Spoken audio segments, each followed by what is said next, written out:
I mean, I think what's maybe the most impressive thing about this show is that its producer, Lucas, gets more vacation time than anyone else involved with the program. I mean, he said he had COVID a few weeks ago. He was gone for, 10 days? No one saw a positive test. We cannot confirm this. I don't know. Now he's off. What, some bachelor party for a buddy of his? He's going to Nashville, which is such a bachelorette party thing to do, to be totally honest with you. But you can have fun, a good time in Nashville. Why does our producer, Ray, live a better, more fulfilling life than anyone else associated with this program?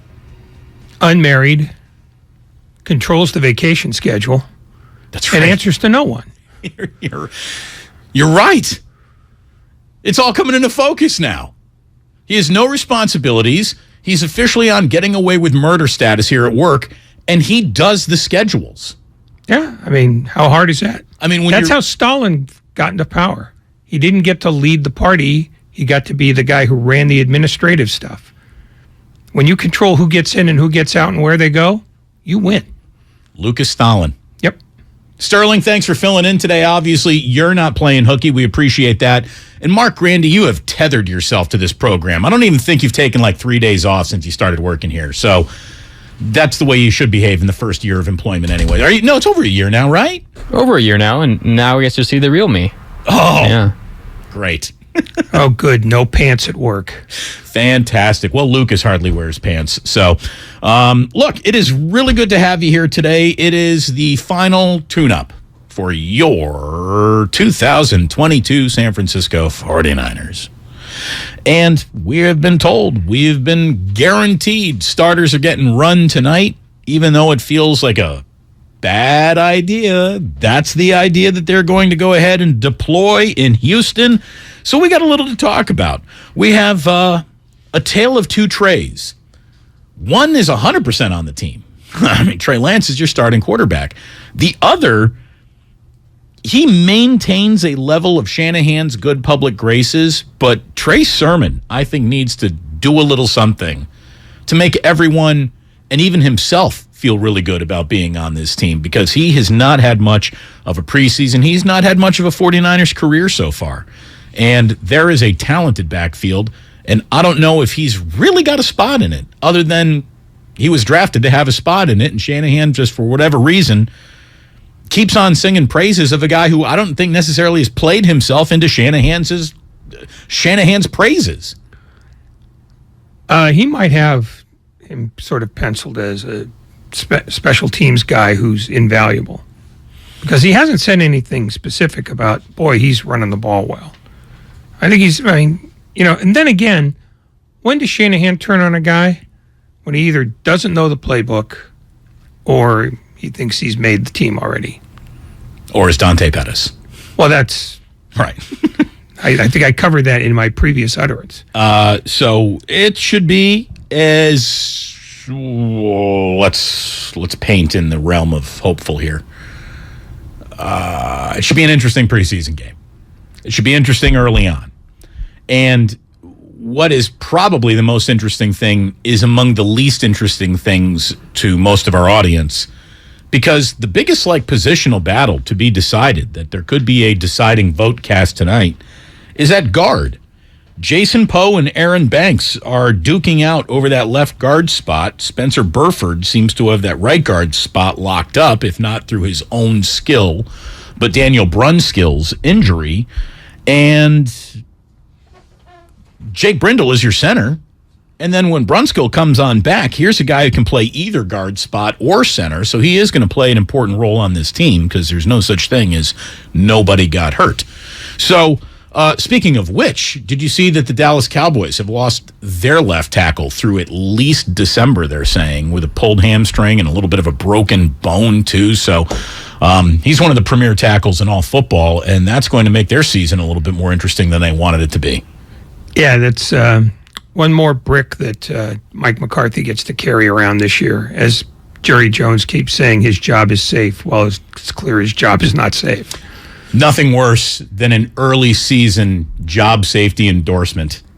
That's a kiss of death right there. And one that he repeats. I mean, he can't say it enough. I mean, if he likes him that much, why not just give him an extension? Well, he also, he was on a Dallas radio station today saying how it doesn't really matter. This is Ezekiel Elliott's team anyways, and Ezekiel drives the bus. That just shows you how close Jerry Jones is becoming to, a little his bit. favorite players. Well, no, I'm not his favorite players. I was going to say Al Davis at the end. When you're hanging on to old football thoughts a little too long and you got a little bit too much power, anyone who is building their offense around a declining running back has not gotten the memo of the generational shift of offense to quarterbacks and wide receivers, and you are playing you're playing a style of football that almost doesn't even exist anymore. That may be it, but Jerry Jones is also like Al Davis in that he openly plays favorites. And Dak Prescott is not one of his favorites, as near as I can tell, because of the noisome holdout, ended up with a huge contract for him that Jerry didn't really want to pay. So I think Jerry Jones is what you say, but not for reasons of football as much as reasons of, I like him. You know a guy we like? Sean Salisbury. And he's joining us today in about an hour from now. He's going to stop on by at 4:15 as we get you ready for a little 49ers Texans tonight. Obviously, Sean does a show here on 95.7 The Game on Monday nights with Lorenzo Neal. It's the football hour. He is, of course, though, based in Houston. He knows the Texans very well, and since it's 49ers and Texans, and we like Sean, and we're talking quarterbacks, and we're talking how quarterbacks should be used in preseason games, he's the guy. So we're going to have him on a little bit later on. It's always great to catch up with him. We got Aaron Donald swinging helmets at Cincinnati Bengals. Not just Rams helmets, Bengals helmets. Like whatever helmet was on the ground, Aaron Donald was ready to pick it up and swing it at somebody. When two teams meet in a Super Bowl, then get together for joint practices, there is going to be a boil over. It just happens. And Sean McVay says, I don't want any boil over. I don't want any boil over. We got no room for any kind of tomfoolery around here. And we have no place for fighting. We have to be able to get 2 good days of work, and these opportunities really matter, and we can't afford to miss it for, dumb and we won't have it. I don't expect that. And I know Zach and I are very much in aligned, as well as, Cincinnati's coordinators and our guys. There you go. That was Sean McVay on Monday. Well, they did get together. They had their 2 days of workout. And in the final hour of the workout, both teams were like, we good? Did everyone get their work in? All right, let's fight. Yeah, I don't believe that coaches mind them fighting that much. A little bit. That's the thing. They don't mind the effort and the symbolism that goes into fighting. They just don't like time wasted. Well, but if guys are going to fight, they're not going to stop just because you said, okay, we got to go over and do the tackling dummies now. They're going to fight because they're pissed. I mean, it's an awful life in training camp. Every day is 150 degrees, and you're running into people at top speed, essentially for free.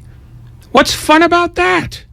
Well, so, of course, they're going to be annoyed. If you're a football player, there's a lot fun about that. But after a while... Not in August. Yeah, it does start to weigh on you when you know you're at the end of the preseason. And thank God we are. So like we already told you, Sean Salisbury is going to join us today. A few things from basketball to talk about. One of the most interesting draft picks in a real long time will not be on display his rookie season. Chet Holmgren is about to miss his entire rookie season with a foot injury. That is bad news. There is no real way to spin that as good news, but I have found a couple of silver linings, and we're going to get into those. By the way, those of you who are claiming that it's time for all charity pro-ams and everything like that to die need to calm down. Players play. Players play. And you want basketball players playing pickup games, playing pro-am tournaments. You want basketball players playing basketball. It's kind of what they do. It's how they got to the NBA in the first place. So you can't take that out of them, and you shouldn't try to subtract it from them. We need to get everybody's sports thermostats readjusted. Pat Beverly, back in California, back in Los Angeles, as a matter of fact, but not with the Clippers. No, not this time around. He gonna be a Laker, and we're going to talk about what that means for Russell Westbrook and the static that Russell Westbrook was throwing at Pat Bev just a little while ago. So We need Beverly to start over Westbrook. Oh, I think that's probably going to happen. If it does, that's going to be a fun room. Oh, it's. Look, there's a trade coming. I don't think there's any doubt about that. They're going to figure it out. Who's taking Westbrook after all this time? Somebody's going to make a bad choice. It's the NBA. Bad choices are what we do. Seriously, somebody's going to make a bad choice. Somebody's going to talk themselves into, all right, we'll do it. Somebody's going to do it. I think people have been able to avoid that so far because it's so profoundly not in anyone's interest. It feels like a bad idea. The interest in Jimmy Garoppolo, we might have talked about it once or twice. We'll probably get into it again today, and I think we're officially on to something here. There's one element left of Garoppolo's life, career, that the 49ers can control, and they seem to be dedicated to controlling it. So we're just underway. Are you ready to go? I hope you are. It's a beautiful day outside. We're brought to you by BMW Fairfield, now open in the Fairfield Auto Mall. Since opening their doors in July of 2021, BMW Fairfield's become the top-rated BMW dealer in the Bay Area. Take that, other BMW dealer pigs. BMW Fairfield. That's all that matters. No other BMW dealers, don't even look at them. Don't even think about giving them their business. You go to BMW Fairfield. I can't wait for you to walk this back when they get another BMW dealership campaign. Come on to BMW Marin, everybody. Yep. No, BMW Fairfield. Drive right past BMW Marin. I don't even know if there is a BMW Marin. Probably. It feels like a Marin. In Marin? Yeah. BMW outlet? Nah. They got Oldsmobiles and DeSotos. They're not doing anything. We are also brought to you by On Deck Small Business Loans. Brought to you by On Deck Small Business Loans. When you own a small business, sometimes you need funds fast. So go to OnDeck.com, America's largest online small business lender. OnDeck makes it easy to apply in minutes. Apply for your loan today at OnDeck.com. The following is an attorney advertisement. If you get sidelined by a workplace injury, the workers' compensation attorneys at Boxer & Gerson can help get you back in the game. Our team of skilled attorneys will fight by your side for the treatment and compensation you deserve. We care about justice for injured workers. That's what makes us Northern California's premier workers' comp law firm. Call Boxer & Gerson at 510-345-2341 or visit boxerlaw.com for a free consultation. Boxer & Gerson, your life is worth the fight. This week at Big O Tires, get up to $140 in rebate savings on select Michelin and BF Goodrich tires and up to $80 on select Uniroyal tires. Visit your participating Big O Tires for details. Ends September 18th. Great deals on great brands. Big O Tires, the team you trust. In order for small businesses to thrive, they need to be smart, efficient, agile, staying ahead of the market at every turn, and finding ways to do more with less. That's never been more important than it is right now. So for a limited time, Comcast Business is introducing Small Business Savings, a deal for companies across the country. When you call in now, you can get powerful internet for just $39 a month for 12 months. $39 a month with no annual contract and a money-back guarantee. All on the largest, fastest, reliable network for small businesses with the company that powers more businesses than anyone else. So if you're a small business owner, don't wait. Call and get started today. Comcast Business, powering possibilities.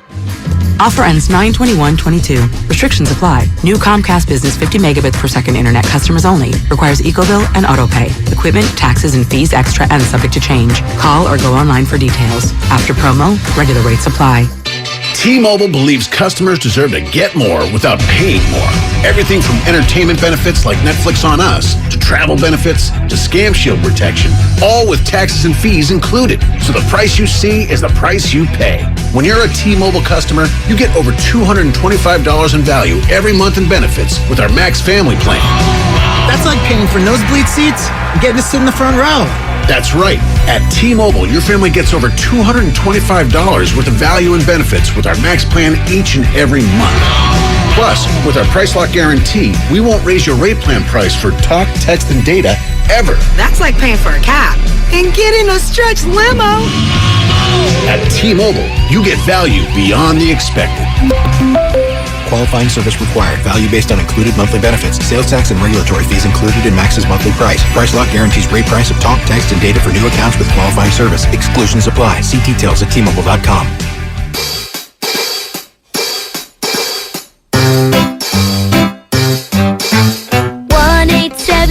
Cars for Kids.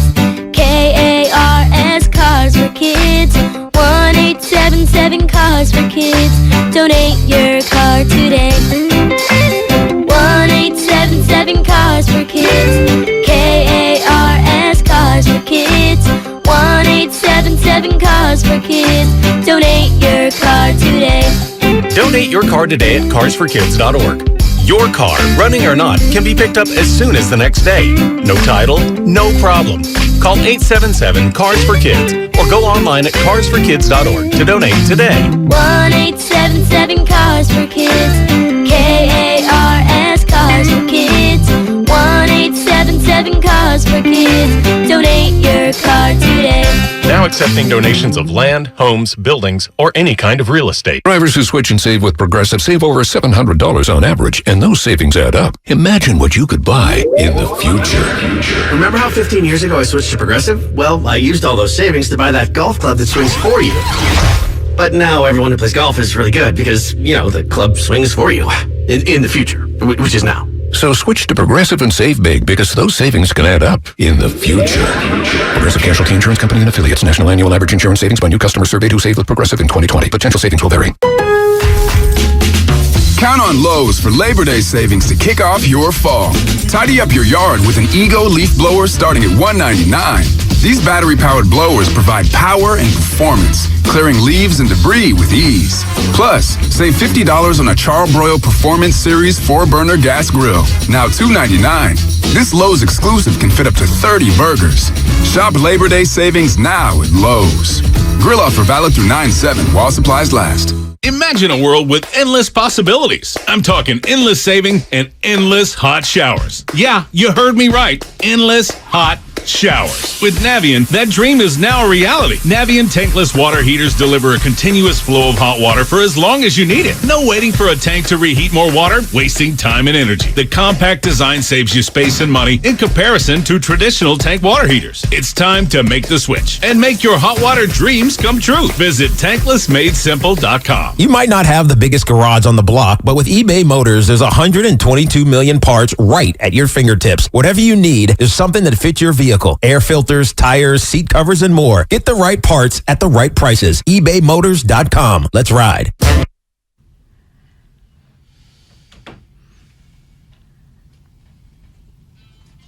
Now back to Damon and Ratto on 95.7 The Game. Brought to you by BMW Fairfield. Now open in the Fairfield Auto Mall. Visit bmwfairfield.com today to book your visit.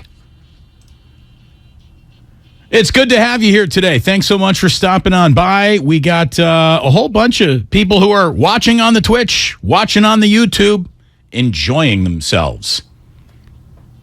Otis, thank you. Danny G. Look at this guy. He's home with COVID today. Danny G, get better. Get better. Watching Twitch and YouTube gave him COVID. Probably. It's a good way to pick it up. It is really good to have you here today. You can behold all that we do on Twitch or YouTube. You're, of course, always invited. As a matter of fact, we demand of you to download the Odyssey app. It is free. You can enjoy it today, and that way you can take Ray Ratto with you wherever you go. We have, like I said, we got Sean Salisbury coming up in less than an hour from right now. We're going to be talking a ton of football with him. We got the Yankees in town, the Oaktown. What was it? Jameson Talion going tonight? Tyon. And James Caprillion going tonight. The A's avoided a 3-game losing streak by taking the series finale against Miami yesterday afternoon. The Yankees are looking for their 4th straight win now. Despite their post-All-Star struggles, they've still got the 4th best winning percentage in the major league, so the demise of the Yankees has been much over-reported. It's their 4th meeting this season. The Yankees have picked up every game so far. And Aaron Judge is here. And, he's so excited, I'm sure, about joining the Giants this offseason. He's probably, somewhere in the city right now looking at houses and real estate and just dying for the mega offer that the Giants are sure to offer him. Yeah. Do you hear the sarcasm? Is it actually coming through? It's actually all over your shirt. That's what the S stands for. Sarcasm? Yes. Or spittle? No, did I get that too? Look, Aaron Judge, 48 home runs, 105 RBI already. He's hitting .297. He's got 69 walks. He's a monster, and he's looking to tune up the Oakland A's tonight. Keeping him in the yard is job one for James Caprillion. Giants and Twins, that's going to happen tomorrow. 5.5 back. Anything could happen. Stop it. Yeah. They were 5.5 back yesterday, and you thought they should be disbanded. No. Because that was 5.5 back with results. Whenever you can be 5.5 back without results, that's progress. Oh, I see. So in other words, they haven't lost any Giants are a ground. much better team when they don't play at all. Exactly. Okay. It's like this show. It's better when it's not on. Yeah, we are great on Saturday and Sunday. Padres and Brewers are doing more to keep the Giants in the mix right now than the Giants, because both San Diego and Milwaukee are 4-6 in their last 10 games. The Giants are a thrilling 5-5.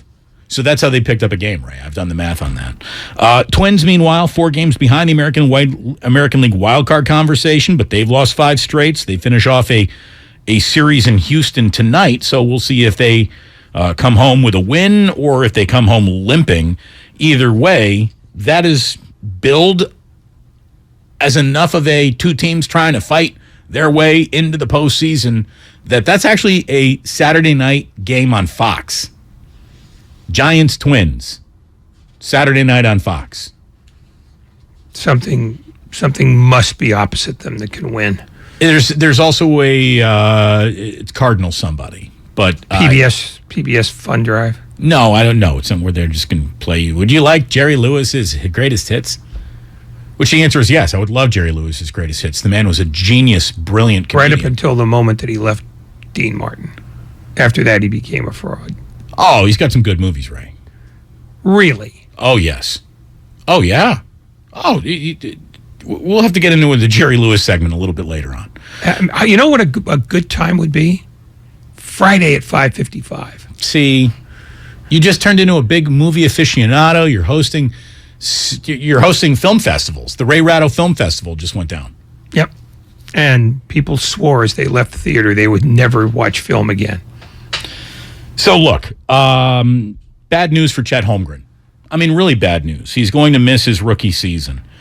There's no way to really spin this as that's good, because it's not good. I wanted to see him play. To me, the Oklahoma City Thunder and Chet Holmgren were honestly one of the reasons why, I'm thinking, I'm picking up League Pass again this year. I know that the Thunder aren't going to be on TV very often, but I really want to see him play. I just want to see that body type, and if he belongs on an NBA court, because I think there are so many reasons to say he will. I think there are plenty of arguments that he might not. But it's, the body type crowd today, Ray, that, wanted to be the first to go on the internet and tell you, like, I told you it wasn't going to work out for Chet Holmgren. He's way too skinny. He's way too tall. Blah, da, da, da, da. Like the amount of glee absolute losers on the internet are taking in this injury, which, I also see the injury is being blamed on a gym that was too humid. A slippery floor argument all over the internet today. And look, the game did get canceled in the second quarter because of the condition on the court. An unusually humid day in Seattle with a full crowd caused repeated wet spots and condensation. But look, several NBA players, including the king himself, LeBron, were comfortable enough with that court to start the game. I mean, LeBron probably, has a better judge of should I play on this court or not than anyone who's ever played. I mean, that guy is logged an ungodly amount of minutes on basketball courts just in his life. But he played more basketball than him. Yeah, but it could have very well been that it got more humid and wetter as the game progressed. Nothing stays constant in any gym. Right, but it was like a high school gym. It wasn't like a gym that was over a hockey rink or anything like that. No, but you can still, if you don't have enough ventilation. Sure. Just We don't know what condition the gym was in. Hey, look, it was bad enough to where this injury occurred. They said, let's just scrap the game. And, there's an awful lot of talk of lawyers are coming and this, that, the other thing. Look, people need to get out of the habit of trying to cancel or shut something down like the minute something goes the way that you don't want it to go. This was an NBA-approved tournament. The NBA has allowed their players to play in the Drew League and was this Jamal Crawford's charity event, and a lot of these pro-ams have been approved by the NBA as a place to play. And look, this was more of an on-the-clock NBA approval than whatever gym Klay Thompson was playing in when he tore his Achilles. Bad luck happens. Exactly. There's nothing about playing in the summer that's wrong. It just, stuff often happens. That said, nothing says fun in the internet age quite like something weird happened, we have to stop that. And it's not just sports related, it's show me something that goes goofy and this must be eradicated. Without ever looking at the circumstances behind it, because sometimes the circumstances do require that something be ended. But this is not one of those times. Right. An overwhelming amount of negligence would maybe bring in a reason to rethink everything. I don't think this is an overwhelming amount of negligence. As a matter of fact, they even went as far as to say we shouldn't continue, which is the opposite of negligence. But injuries do happen. Injuries happen to basketball players, and as we were saying earlier, this should not be much news to anybody, but basketball players play basketball. And you want them to. It's a sport that begs you to get to the gym with some friends and go. Amateurs do that. Armchair warriors do that. And of course, NBA players do that too. Now, NBA players owe it to themselves to make sure that they're not sharing the court with a whole bunch of amateurs who could hurt them. But these guys who play in pro-ams, first of all, there's not a lot of defense being played, obviously. So it's not like anyone's really banging against you. And the guys who are on the fringe of the NBA, like if you're good enough to play in a pro-am tournament, you destroy a gym full of normals. Completely destroy a gym full. If you are a civilian who has a normal job, yet can still step on a basketball court and hold your own with NBA players, you are a hell of a basketball player. So there was no negligence on anyone. It's not like Chet Holmgren hurt himself defending some schmuck. He was defending LeBron James. And I've seen the video. I'm guessing a lot of you have too, right? There is nothing extreme that happened. There was no big slip that happened. Maybe LeBron came down on his foot. I couldn't even really tell because it wasn't great video that I saw. But it's just the amount of people who want to just blame and cancel is nuts. It's absolutely nuts. And the amount of people who gleefully celebrate the injury to a kid who's trying to make it in the NBA, like, what's wrong with you? What is wrong with sports fans? I don't understand it. I don't know. How could anyone ever, I'm sorry, but how could anyone ever be happy someone got hurt? I don't know how many people actually were happy about this, but they do like to say, aha, I know the cause. Well, no, you don't most of the time. And if there is a cause, someone else will find it. Someone who's far more trained than you are. I mean, I didn't see anybody going, oh, good, he got hurt. But there is a I told you so element that exists everywhere. I knew it wasn't going to happen. I knew that his body type couldn't happen. I knew that there was just a guaranteed injury. He wasn't going to make it through December anyways. It's just obnoxious. The people who play doctors and general managers and then put them together and play both on the internet. I wish there was a way to mute that conversation before it even reached my timeline. Oh, you can block, you can mute. I want it gone before it even gets there. I don't even want it in the first place. We're brought to you by BMW Fairfield, now open in the Fairfield Auto Mall. As we were saying earlier, all it is the greatest BMW dealership ever. And if not forever, ever, It's certainly the best in the Bay Area, and that's not me telling you. That's your own Google reviews telling you.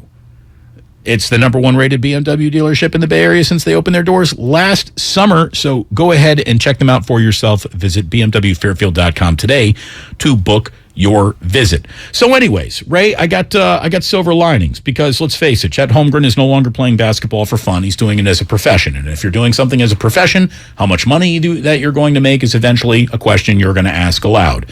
Well, here's what I would like Chet Holmgren to know. If he were sitting here today, big beanpole that he is, 7'1", 195 pounds, I would tell him this. Zion Williamson inked a $192 million contract after playing 82 games in his first 3 years. Michael Porter Jr. played 116 games over his first 3 years and still agreed to a $172 million contract. And in maybe one of the more shocking contracts ever given out because they still believed in him, Joel Embiid, who just, had MVP considerations attached to the year that he had. Do you realize that in his first 3 years, Ray, he only played 31 games? Joel Embiid. And he inked a 4-year, $148 million contract. So there have been plenty of guys, one of them even a big man, who, and I guess Zion is technically a big man, but he's a power forward, but he's not a center. Joel Embiid is. Guys have had bad injuries in their careers that have turned into good careers and certainly well-paying careers. So I would, if Chet Holmgren were all Dauber Downing, and he has to be, he is Dauber Down, I would say that there's plenty of reason to be hopeful that everything can work out here. And then secondly, and this is, the thing that the Oklahoma City Thunder really need to sell him is this is your redshirt year. This is your redshirt year, and like in every redshirt year, what's the best thing you can do? Learn how to eat and learn how to weight train. This guy needs to put on 25 pounds in the next 12 months.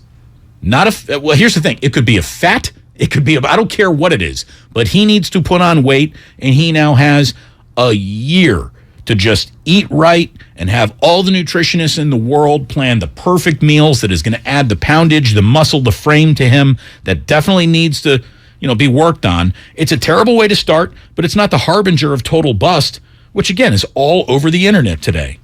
The told you he was too thin crowd, just taking victory laps. Now, somebody said here, you didn't say that about Wiseman. Yes, I have.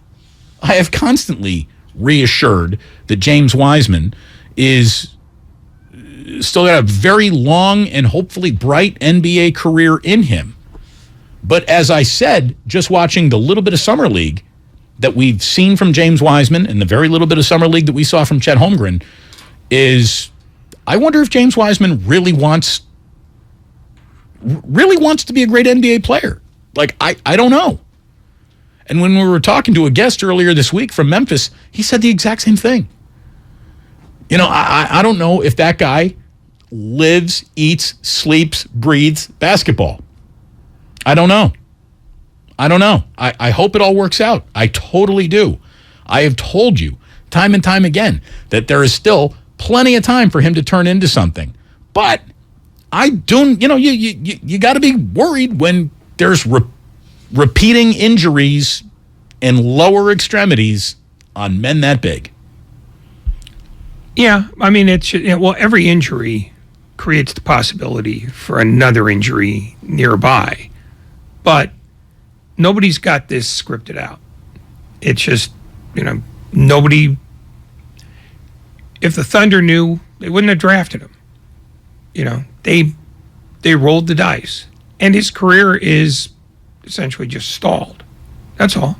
Yeah, it's not going to come out of the starting blocks. Yeah, I will just say this. It took several years of foot injuries and relapses to drive Yao Ming or Bill Walton or Greg Oden out of basketball.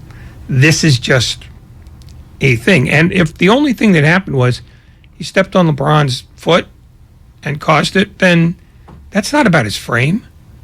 It's about his landing spot. And landing spots happen all the time. Ask Kawhi Leonard. Somebody said, he planted his foot trying to body up LeBron. He didn't slip on the floor. I saw the video today. I didn't see him slip either. So I didn't see anybody out there slipping on the floor. It wasn't until I read about how wet the gym floor was that that it was brought to my attention. You couldn't really see it in the video. So anyways, some people out there just taking glee in the misery of others. I don't get it. I just don't get it. How can you claim to like sports and laugh when there is a sports injury? I don't understand how you can be the same person. The Lakers, Ray, since we're talking a little basketball right here and now, kind of made an interesting trade, right? They traded for Patrick Beverley. Talon Horton-Tucker and Stanley Johnson are headed to Utah. Beverley, who never played a game for the Jazz, now heads to the Lakers. Beverley was part of the haul that the Utah Jazz got for Rudy Gobert. He's 34 years old. He's back in L.A. He made a name for himself with the Clippers. Over the past 5 seasons, he's held opponents to 41.9% shooting as the closest defender. That is the second best among players defending 2,000 or more shots, according to ESPN Stats and Info. Patrick Beverley thrilled to be back in Los Angeles when his choices were just, think about it, he was in Minnesota, which is a cool town. Nothing wrong with Minnesota. Utah? You don't want to be in Utah. No one wants to be in Utah. No one wants. I'm sorry, Utah. Everyone that I know from Utah isn't moving back there anytime soon. Hip, cool, not these things. Patrick Beverley, definitely going to be a bit happier. Too bad for Talon Horton-Tucker and Stanley Johnson. You guys are going to a team that is built to be terrible. Weirdly enough, they left a team that was built to be terrible, though. Well, but there's a big difference, though. Built to be terrible with some hope and built to be terrible with absolutely no hope are different things. And you can't tell me that the Lakers are totally hopeless. Are they built? Absolutely can't. No. Are they built to be a champion? No, they're not. But they're not a hopeless basketball team. They're not a hopeless basketball team. They have 2 of the best basketball players ever born on their team, Ray. And remarkably, they got nothing done. Well, they were hurt last year. They were not just hurt. That's a badly constructed roster. We know that. Well, this is what I'm not talking about those 2 guys. They're great players.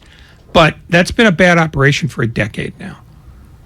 This didn't just happen to them. Right. Well, look, I mean, I'm not here to argue with you about the Lakers' prowess or anything like that, but most bad operations don't also win a title in a decade. They did that. So, even the Lakers' down point comes with an NBA championship, which is a very Laker way to be a down time. So I think that Patrick Beverley provides a little bit more of the dog to stoke the fires in LeBron and AD than a guy like Russell Westbrook will. Now, Russell Westbrook is still there, but this is not a hopeless team. I mean, I'd say that the Lakers got a shot at the play-in for sure. We're going to see them. They're not going to be the worst team in the Western Conference. No, but they'll be. I don't think they're a play-in team. I mean, I don't look at that team. I don't look the way they operate. Coach is a short-timer almost for sure, just because Darvin Ham is exactly the guy that they'll turn on if they start 10-20. Maybe he's, Ime Udoka. Maybe he is the guy who actually figures it out and has them play. I'm not going to dismiss the team before they played a game yet. I'm comfortable doing that. Patrick Beverley said, had he been on the Lakers last year, I mean, they're in the Western Conference Finals. What are you talking about? If I was a free agent and I played for the Lakers, I'm going to the playoffs. I'm going to the Western Conference Finals. So you believe if you were a member of the Lakers, they'd go to the Western Conference Finals as presently constructed, or with the team as presently constructed, or would somebody have to go? No, nobody goes. Exact same team. Western Conference Finals. Because they have no one that's in no discredit to LeBron James, but he's doing so much. Who's the leader? They had success because there was a leader there. Rondo was there. At the time, he was the leader. Who's the leader? Who's telling LeBron, hey, LeBron, you got to be low man, bro. That ain't your help out. You got to X out. No one's telling them that. Not on a consistent basis. And Patrick Beverly's going to tell him that? I'm going to tell everyone that. Okay. Because I want to win. Because it's not about me scoring 20. It's not about me having 15 dimes. I want to win. I want to beat everyone I play. If I play and you playing cards right now, I want to win. Mm-hmm. That's it. It's from Stephen A's World on ESPN. That was from back in May of 2022. So, which is also this year, by the way. It's back in May. But look, he's right. And before you get into the no one tells LeBron what to do, that's not what LeBron wants. LeBron wants someone out there who understands when you're playing basketball, there's only one way to do it, and that's the right way. And everyone sometimes needs to be told where to go to be in the right situation. LeBron is looking for someone to help run that team. He didn't really find it in Anthony Davis. I think he's going to have a volunteer in Patrick Beverly, man. I really do. They just got 5 wins better. I'm going to say Patrick Beverly puts 5 wins on whatever that total was before he showed up. So they're at least at 22 wins now, Ray. Nowhere else to go but up. I think they had more than 22 wins last year. So what you're saying is at 22, they actually got worse. Again, I was just joking. I'm going with this. When we come on back, we will find out what 5 more wins gives the Lakers. And, oh, by the way, you want a little static? Russell Westbrook apparently has some with Pat Bev, and we got the sound. So stick around. Our good friend Sean Salisbury, as our focus turns to 49er preseason tune-up against the Houston Texans. He's going to join us at 4:15. You can join us right now at 888-957-9570. We're brought to you by Fremont Bank, full-service banking, no compromises. Stay up late for the Week 0 nightcap. Hey everyone, I'm Erin Hawksworth here to help you beat the books with BetQL. Hawaii closes out college football's Week 0 with a 10:30 p.m. kickoff against Vanderbilt. Hawaii is an 8.5 underdog, but BetQL is looking at the money line. They have Hawaii plus 250 on the money line as a 5-star best bet. I'm Erin Hawksworth. Bet smarter, beat the books. Download the BetQL app today. Staples has everything for school at great prices. So this year you won't go back to school. You'll be ready to move forward and master 5th grade math. I can't do this. It's impossible. Not you, Dad, your daughter. Staples will help her move forward. Right. Right now, Staples comp books and number 2 pencils are just 50 cents each. Plus, 2 pocket paper folders are only 25 cents each. Everything on your list at amazing prices. Staples, we're not going back. We're going forward to school. Ends 8/27 in store only, limit 30. Live on DAZN pay-per-view, September 17th, Part 3. Canelo versus Triple G. To take the trilogy, Bad Blood, a score to settle, controversy, brutality, pure hostility. For victory, for history, for the trilogy. Canelo Alvarez versus Gennady Golovkin. September 17th, live on DAZN pay-per-view. Visit DAZN.com. Start your next summer adventure at Hotel Via, located steps from San Francisco's most exciting pro basketball, baseball, and concert venues. There's no better place to stay to get in on all the action than Hotel Via. Hear the roar of the crowd from the ballpark on our rooftop bar on King Street. Plus, 95.7 The Game listeners receive a 20% discount at HotelViaSF.com using promo code CHAMPS. That's HotelViaSF.com, promo code CHAMPS. Hotel Via, at the intersection of sports, entertainment, and technology. Life is hard enough, but BMW ownership shouldn't be. BMW of Fairfield understands that time is your most precious resource, and making time for automotive service can be challenging. So we offer a team of mobile service technicians who will come to you when you need maintenance on your BMW. Contact the BMW of Fairfield Mobile Service Concierge to schedule your appointment. There is a better way to service BMW. Visit bmwfairfield.com/mobile service to book your appointment. Why do we find popping bubble wrap so satisfying? Why do we say boop when we touch somebody's nose? Boop? Why do we turn anything and everything into drums? Honey, I need those pots to start dinner. Why do we sing in the shower? I'm taking a shower. And outside the shower. This conference call is boring. Rick, you are not on mute. Why? For the same reason we play scratchers from the California Lottery. Because a little play can make your day. Please play responsibly. Must be 18 years or older to purchase player claims. Now with Xfinity, you'll get unlimited internet with gig speed and supersonic Wi-Fi. With a 2-year internet rate guarantee, no annual contract required, and no equipment fees. Talk about knock your socks off. Ooh, plus a free Flex 4K streaming box. It's like hitting the streaming jackpot. It's all just $50 a month when you add Xfinity Mobile with unlimited data. $50 a month. A price that's truly jaw-dropping. Oh, literally. The speed you need at a price you want. Value that's simply bananas. That's the new Xfinity Supersonic Bundle. It's kind of a big deal. Go to Xfinity.com/gig, call 1-800-XFINITY, or visit a store to learn more. Limited time offer. Restrictions apply. Requires paperless billing and autopay. New gigabit internet customers only. Xfinity Mobile requires post-pay Xfinity Internet. After 24 months, regular rates apply to all services and devices. O'Reilly. Stay cool this summer with AC Pro and O'Reilly Auto Parts. Right now, get a $15 O'Reilly Auto Parts gift card after mail-in rebate with the purchase of select AC Pro ready-to-use refrigerant products that include a hose and gauge. Beat the heat before you hit the road with AC Pro at your local O'Reilly Auto Parts store. O'Reilly Auto Parts. A bad team facing a good team is never completely out of it. Nick Costos, co-host of You Better You Bet, 3 to 7 p.m. Eastern on the BetQL network. There's 162 games in the season. The best teams are going to lose 60-plus times, and the worst teams are going to win 60-plus times. Each night is its own individual entity. That's what makes betting on the baseball regular season so much fun. All the insight you need to bet smarter is at BetQL.com. And listen to You Better You Bet with Nick Costos and Ken Barkley, streaming weekdays from 3 to 7 p.m. Eastern on Odyssey. I'm Bob Burke, founder and chairman of Burke America Parts Group, a family of brands that includes RepairClinic.com, an appliance and HVAC parts solution company that's grown into an international brand. Before AmericanEagle.com, we partially launched a new technology platform developed by another firm. American Eagle helped take our technology to a whole new level with digital marketing, software development, and business insights into our key markets, appliances, HVAC, and outdoor power equipment, and did so both on time and on budget. AmericanEagle.com has the resources, experience, and talent needed to produce solutions. Our new technology platform, developed by AmericanEagle.com, has produced tremendous results with higher traffic, conversion, engagement, and online revenue. If you have any home repairs you need to take care of, check us out at RepairClinic.com.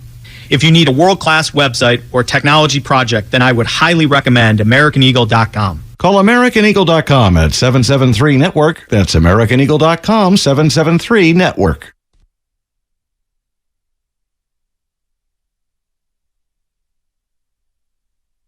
Now back to Damon and Ratto, brought to you by BMW Fairfield on 95.7 The Game.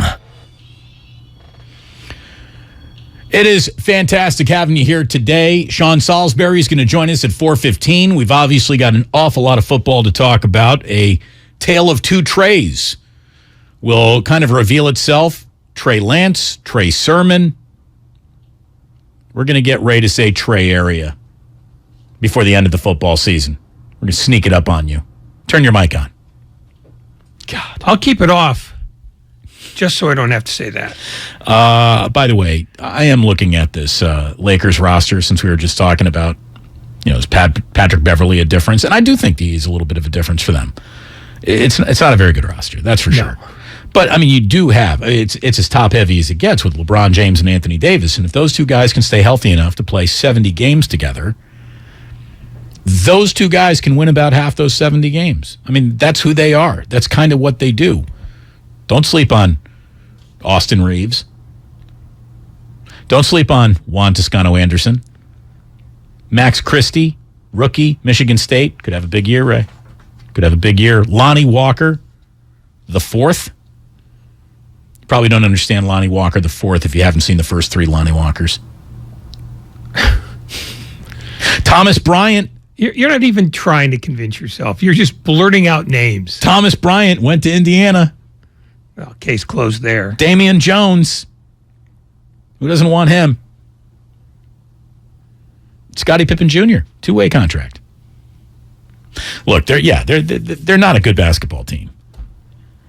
But Patrick Beverley could give them a little bit of scrap, and who knows, well coached, stay healthy, things can happen.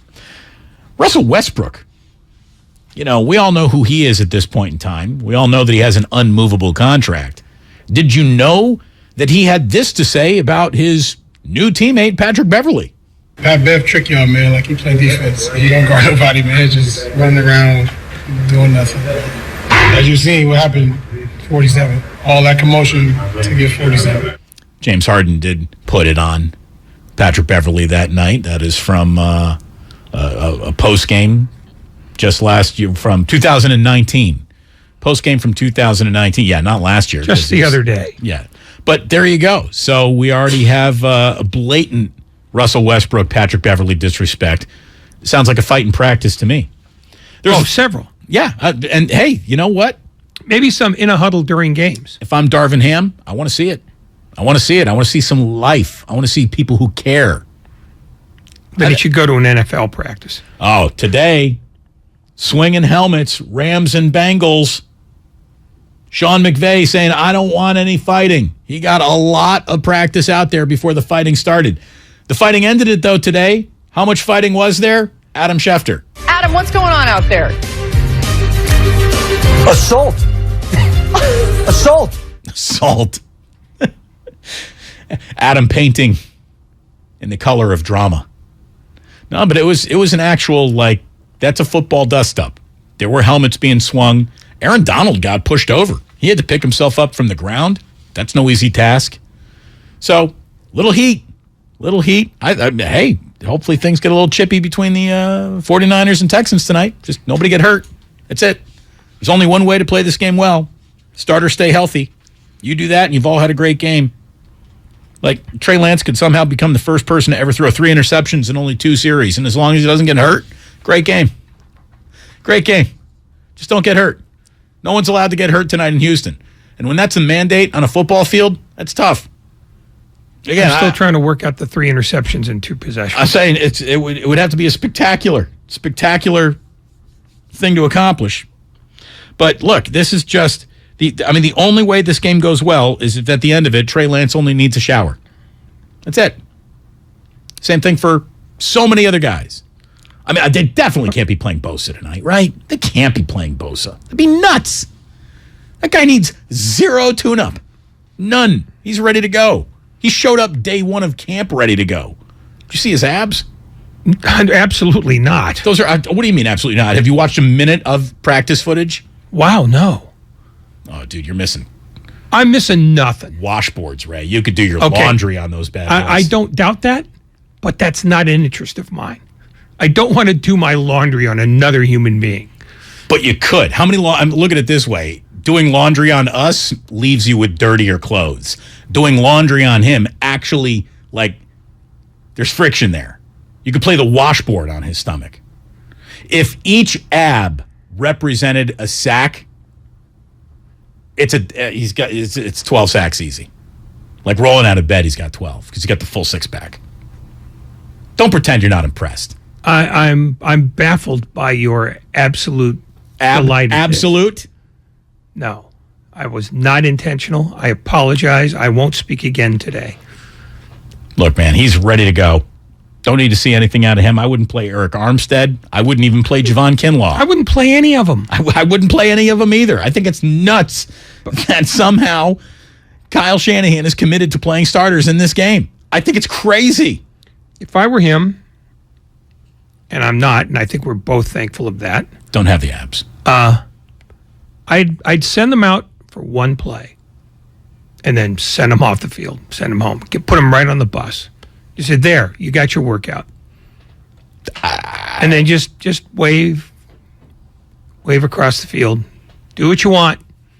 Davis Mills throws for 580. We're good. I'd be like, look, guys, I heard there are fantastic gentlemen's clubs in Houston, good barbecue. Go enjoy yourselves. Just everybody be at the airport around, I don't know, we'll probably wrap this up. Game starts at 5:15. We'll be totally out of the locker room by 11:30. Probably got a flight back around midnight. Just be at the Houston airport at midnight. We'll see you there. If they're going to be out of there like in 15 minutes. They're not waiting around. They'll be on the bus at 9. They'll be at the the Houston airport is probably 2.5 hours. You're right. Those are the 2 worst situated airports in America. You only said one.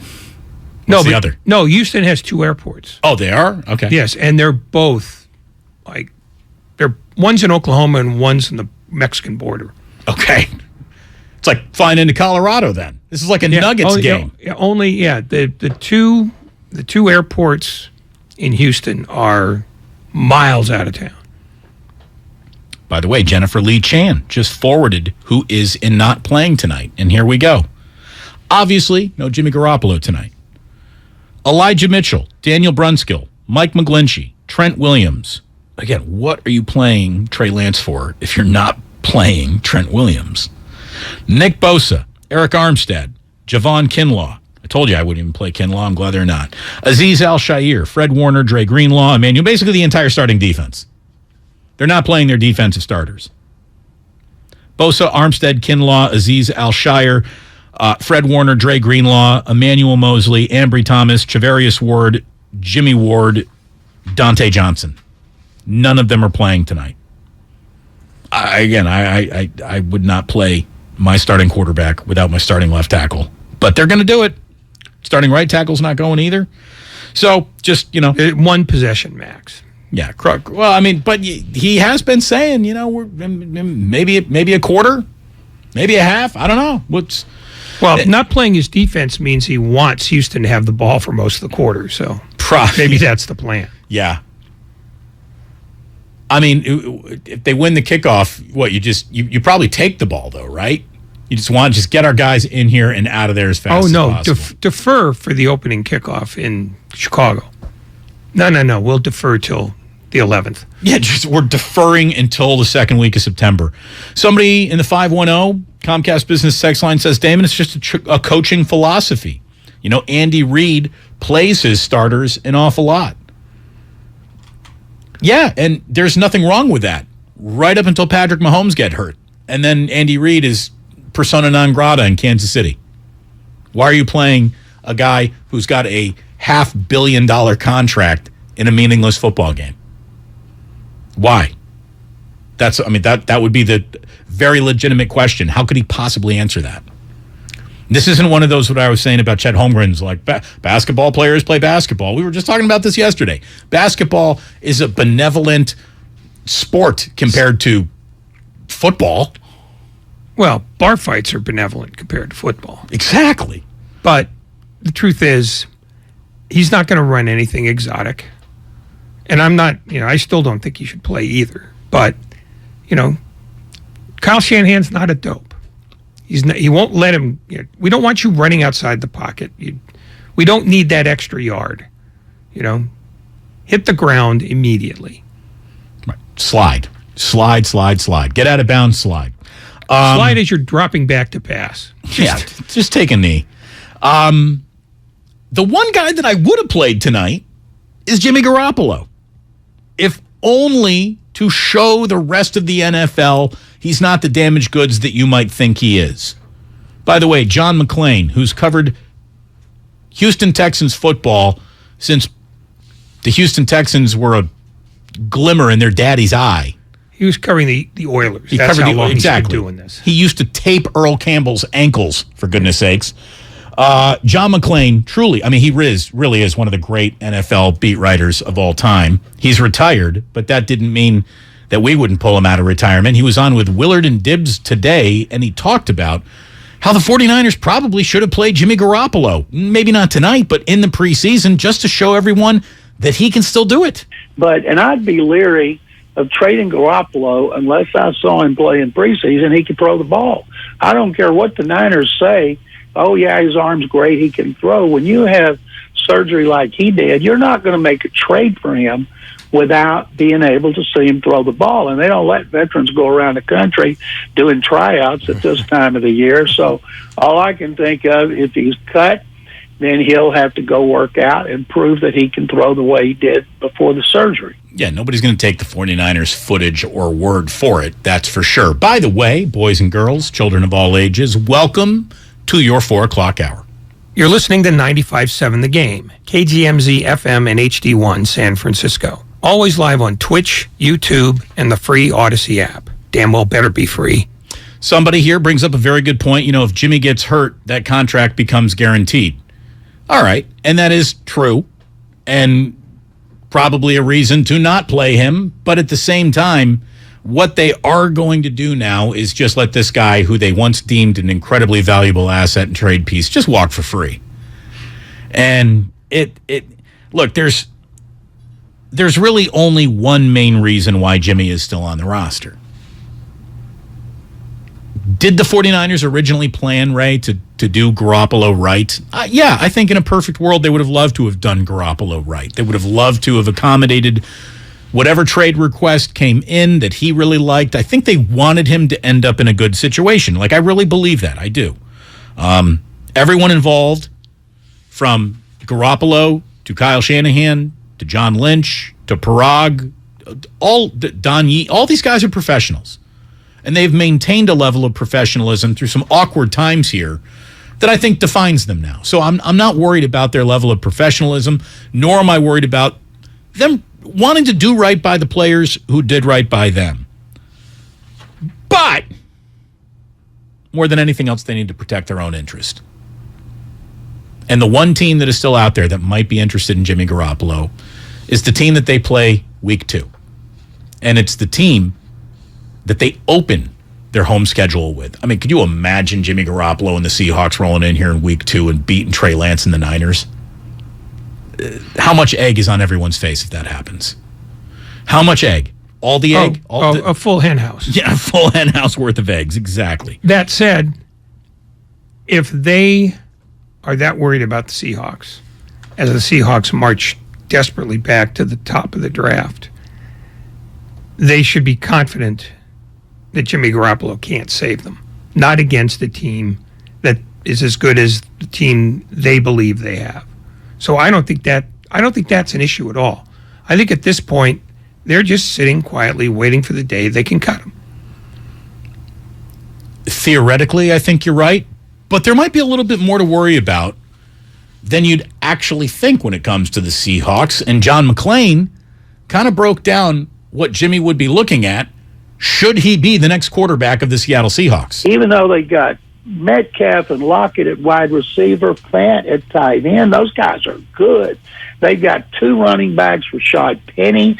He was second rushing over the last 6 games to Jonathan Taylor. They draft Kenneth Walker III. They draft Charles Cross to play left tackle. Then they drafted another tackle in the 3rd round.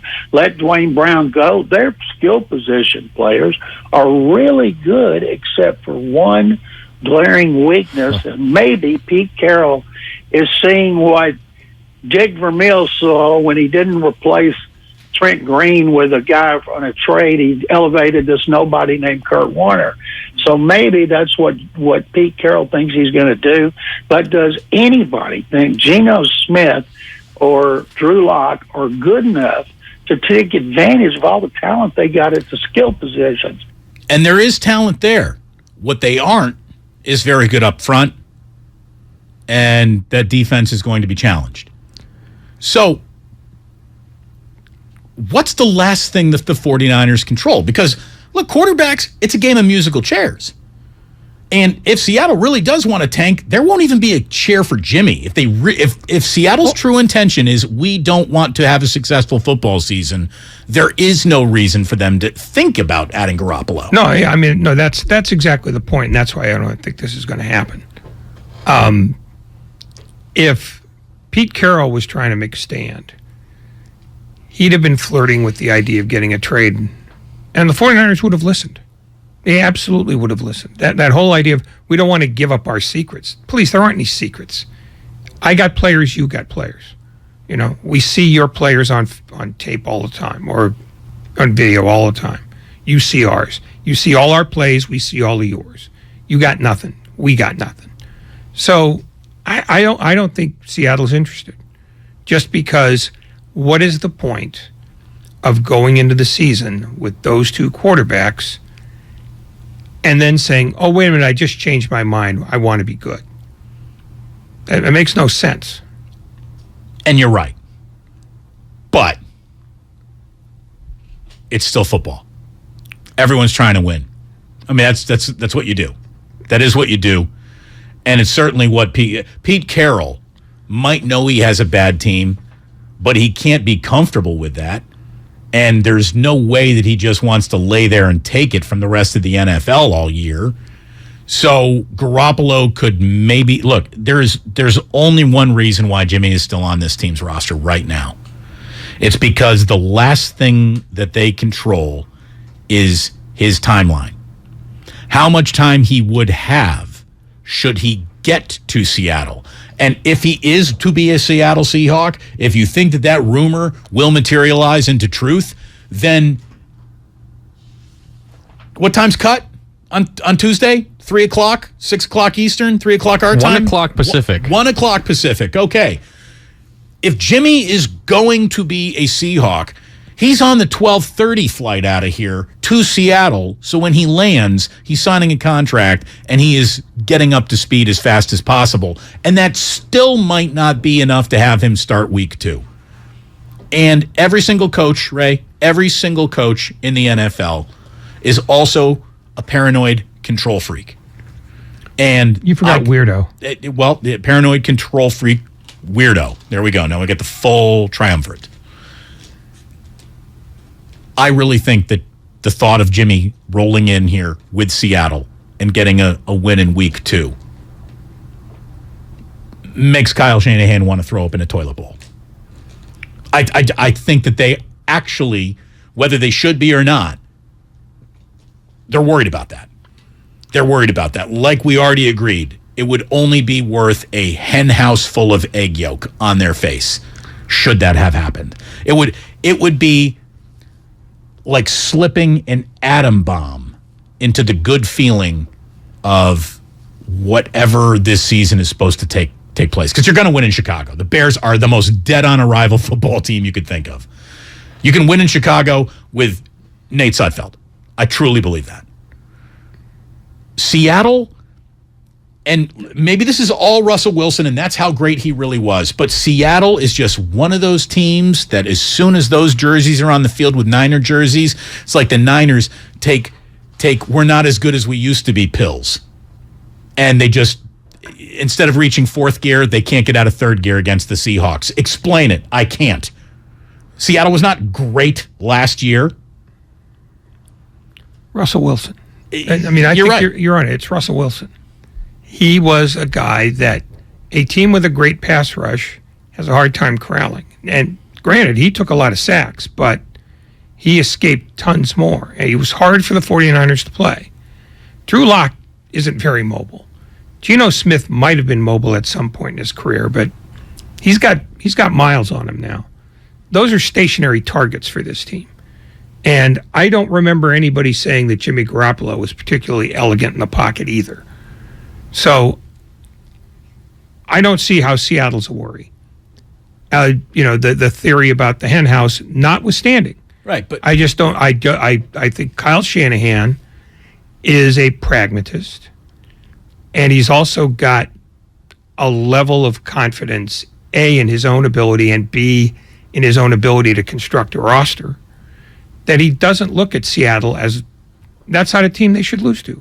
They have to turn the ball over 5 times for that to happen. I think he believes that, and whether they have Jimmy Garoppolo or not is of no consequence to him. I think you're 25% right and 75% wrong, because if there's one thing that we both know, and this is not, I know we don't have to debate this. This is the ultimate any given Sunday league. Like, no matter how bad you think this team is compared to that team, they're still closer in actual competitive, elements than in any other sport. Like, the best team in the NBA dwarfs the worst team in the NBA. The best team in baseball should be able to dwarf the worst team in baseball. The best team in football absolutely gets their ass kicked by the worst team in football because that's just what football is.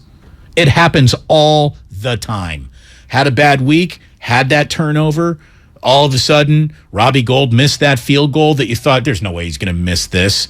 Now you're dropping a couple passes in the end zone. You're settling for more field goals. And one special teams play, And now it's 7-3 Seattle midway through the third quarter. And what the hell's going on here? Like, that happens. It happens every week in this sport. So to say that there is no reason to ever worry about the Seattle Seahawks is just, I can't meet you there. Well, I understand. Are the Niners vastly more talented? Of course they are. I don't think there's ever a team you don't have to worry about in the NFL. That's what makes the sport great.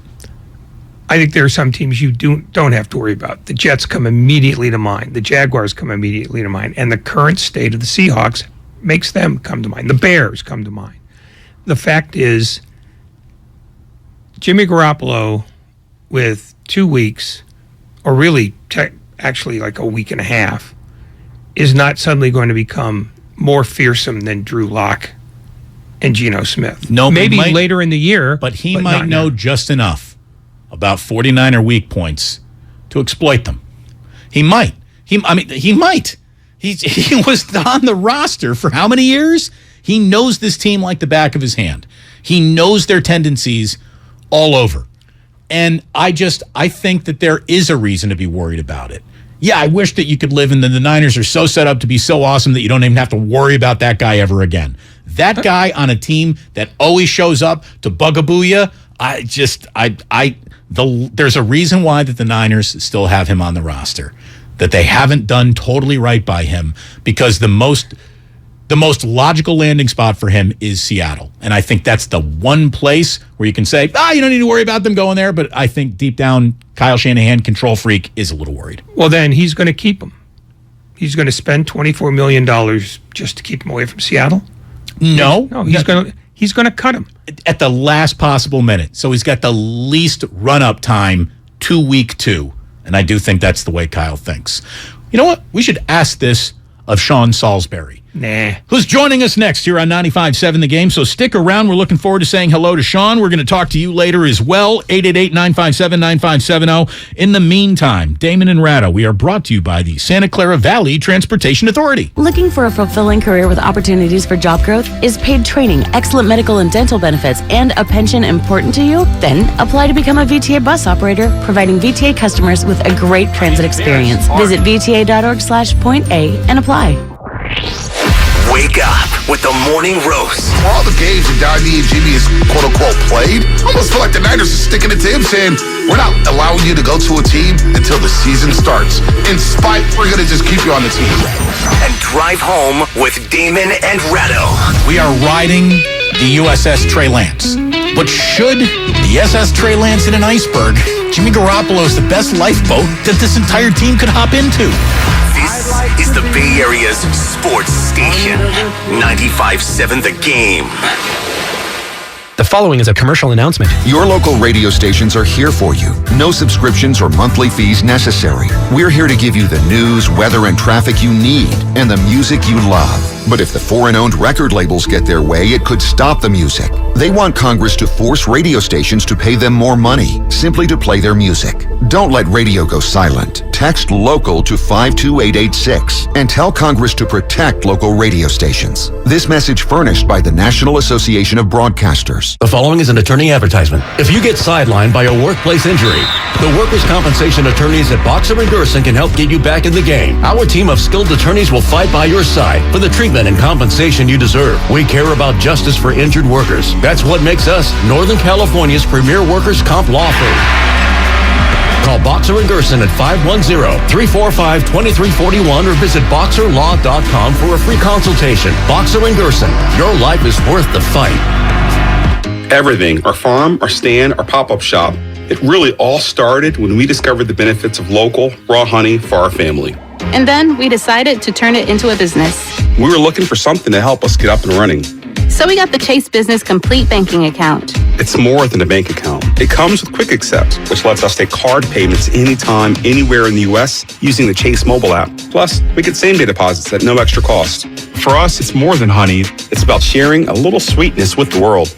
Get the Chase Business Complete Banking Account with the essentials you need to help get your business going. Learn more at chase.com/business-complete-banking. Chase for business. Make more of what's yours. Quick Accept is not available in U.S. territories. Enrollment required. Usage subject to approval. Same-day deposits available for payments payments before 8 p.m. Eastern Time, Sunday to Friday. Fees and rates apply for checking and processing. Limitations and restrictions apply. Participants compensated. Merchant services provided by Payment Tech LLC and WePay Inc., subsidiaries of J.P. Morgan Chase Bank and a member FDIC. Are you ready for your palm reading, my dear? Yeah, let's do this. I sense that you crave something. More reliable. Right. You know you deserve better and want out of a relationship. Yes, with my big name wireless carrier. You're who now? My big name wireless carrier. That's why I switched to Xfinity Mobile. Now I get unlimited with 5G for $30 per month on the most reliable 5G network. Let's talk about your aura. It's so... And get this. They can even save you hundreds a year on your wireless bill over T-Mobile, AT&T, and Verizon. Wow, that's actually really impressive. Yep, but you already knew that, didn't you? Oh yeah, I definitely saw this coming. Start seeing savings today. Switch to the fastest mobile service, Xfinity Mobile. Now with the best price on 2 lines of unlimited, just $30 a line per month. Switch today. Xfinity Internet required. Price comparison for 2 unlimited lines under available 5G pricing plans of top 3 carriers. Taxes and fees extra. Reduced speeds up to 20 gigabytes of usage per line. Most reliable based on root metrics. US report. Comcast analysis of mobile Wi-Fi and cellular data from Ookla Speed Test Intelligence Q2 2022. Ready for the party tonight? Yep. Thanks to the free storage upgrade from Samsung with my new Galaxy Z Flip 4. Nice. Got the music? Just downloaded everything from pop to punk. Photo booth? My phone folds into the perfect angle. Instant photo booth. Meet endless pics. Can it make food too? I ordered pizzas, so yes. Pre-order Galaxy Z Flip 4 or Z Fold 4 at Samsung.com now to get a free storage upgrade and case. Valid 8/10 through 8/25/22. See terms and conditions that apply. The Labor Day event from Dell Technologies is here. End the summer strong by starting up a new season of productivity. Your business upgrade begins with up to 48% off top-rated laptops, like Vostro, taking performance to the next level with 12th Gen Intel Core processors. It's time to push your growing business even further. What's next for you? Upgrade today by calling 877-ASK-DELL. That's 877-ASK-DELL. If this were a Reese's TV ad, you'd be staring at a Reese's peanut butter cup. And sure, my voice is peanut buttery smooth, but still, you need to see the peanut butter cups, right? No? I can really just say Reese's and you'll go get some? Okay. Reese's. Reese's. Reese's. Really working, actually. Reese's. Reese's. I'm on to something. Reese's. Reese's. Reese's. Reese's. O'Reilly. Don't risk getting stranded with a bad battery. Our professional parts people at O'Reilly Auto Parts will test your battery for free. If your battery does need to be replaced, we'll help you find the best battery for your vehicle and your budget. Don't wait until your battery is dead. Get it tested for free today at your local O'Reilly Auto Parts store. O'Reilly Auto Parts. In Sunnyvale, partly cloudy overnight, lows near 60 degrees. Weather brought to you by the Odyssey app. Get your favorites on the free Odyssey app. Listen to local and national news stations, plus your music, sports, and podcasts for free wherever you are on the Odyssey app.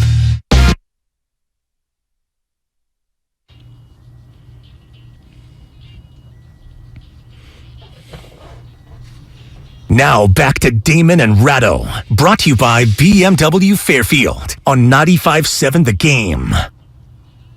You know, as soon as week 1 gets into the books, Monday nights here on 95.7 The Game, you're going to be hearing our friend Sean Salisbury and Lorenzo Neal host the Football Hour right after this program. We're very happy to welcome in our pal Sean Salisbury to this program here on 95.7 The Game. By the way, your best 49ers preseason coverage available on that Odyssey app, which is free.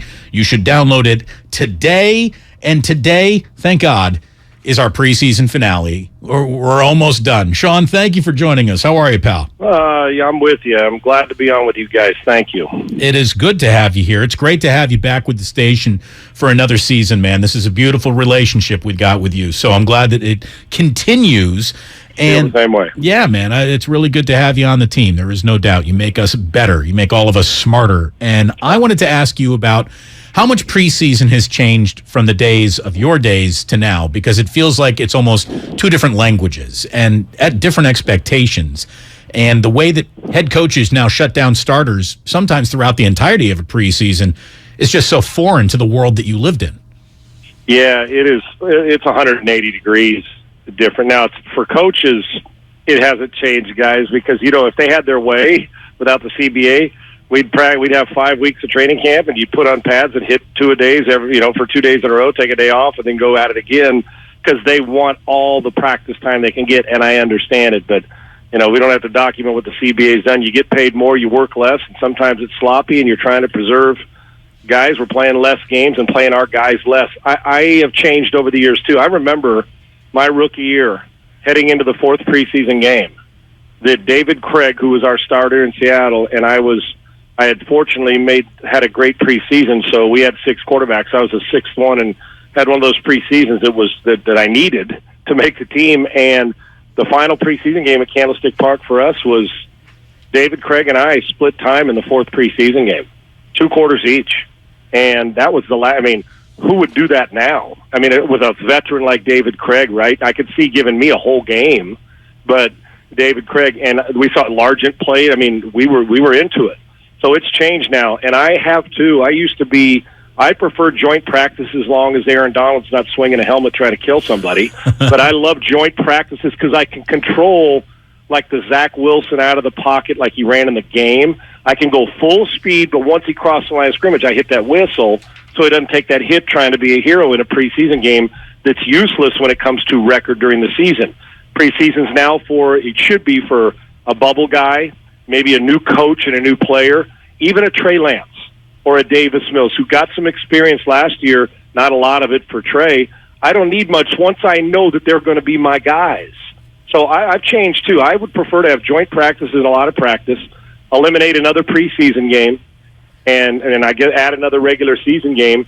And quite frankly, we may even get to the point where it's like college one day, Damon, is that we get to the point where it's like, you know what, let's just have scrimmages with other teams, and let's practice, and we'll do what college does. We'll hit the ground running, so we save these injuries and losing guys like Teron Smith. They're going to happen, but I'm with them now. But it's changed because we'd go practice, and we'd practice 2.5 hours in pads 2-3 days in a row. Now you're not even allowed to do it. So we may have been more prepared because we were in it longer, but we were sure as hell you'd wear out, but you were ready for it to go and beat on somebody else. So I get it. I understand the sloppy play, but I would not let my starters, for the most part, I wouldn't play them 5 snaps in the preseason anymore. And I used to think you should play them a lot. I don't believe in it anymore. What was the tipping point for you on that? Was it the first time Sean McVay said, I'm not going to do it? Or did you need some time to sort of get used to thinking about training camp differently? When they, like at certain positions, Ray, like when LaDainian Tomlinson, the Chargers just never played him in a game. And I watched when I was a rookie, even though it was back then, like Kenny Easley, whose legs, his feet, we needed to rest. He's had some knees, Kenny did, but boy, we needed him on Sunday. And I thought, I don't care if he ever plays it down. He's veteran enough. He's in shape. Kind of walk through in sweats, but when the game flew, he was flying around and fresh. I'd rather have him for the season. So I think the full tipping point for me, and it's not the soft thing, well, I don't want a guy to get hurt. I know guys get hurt. It's a violent game, but I can sure as heck limit it as much as possible.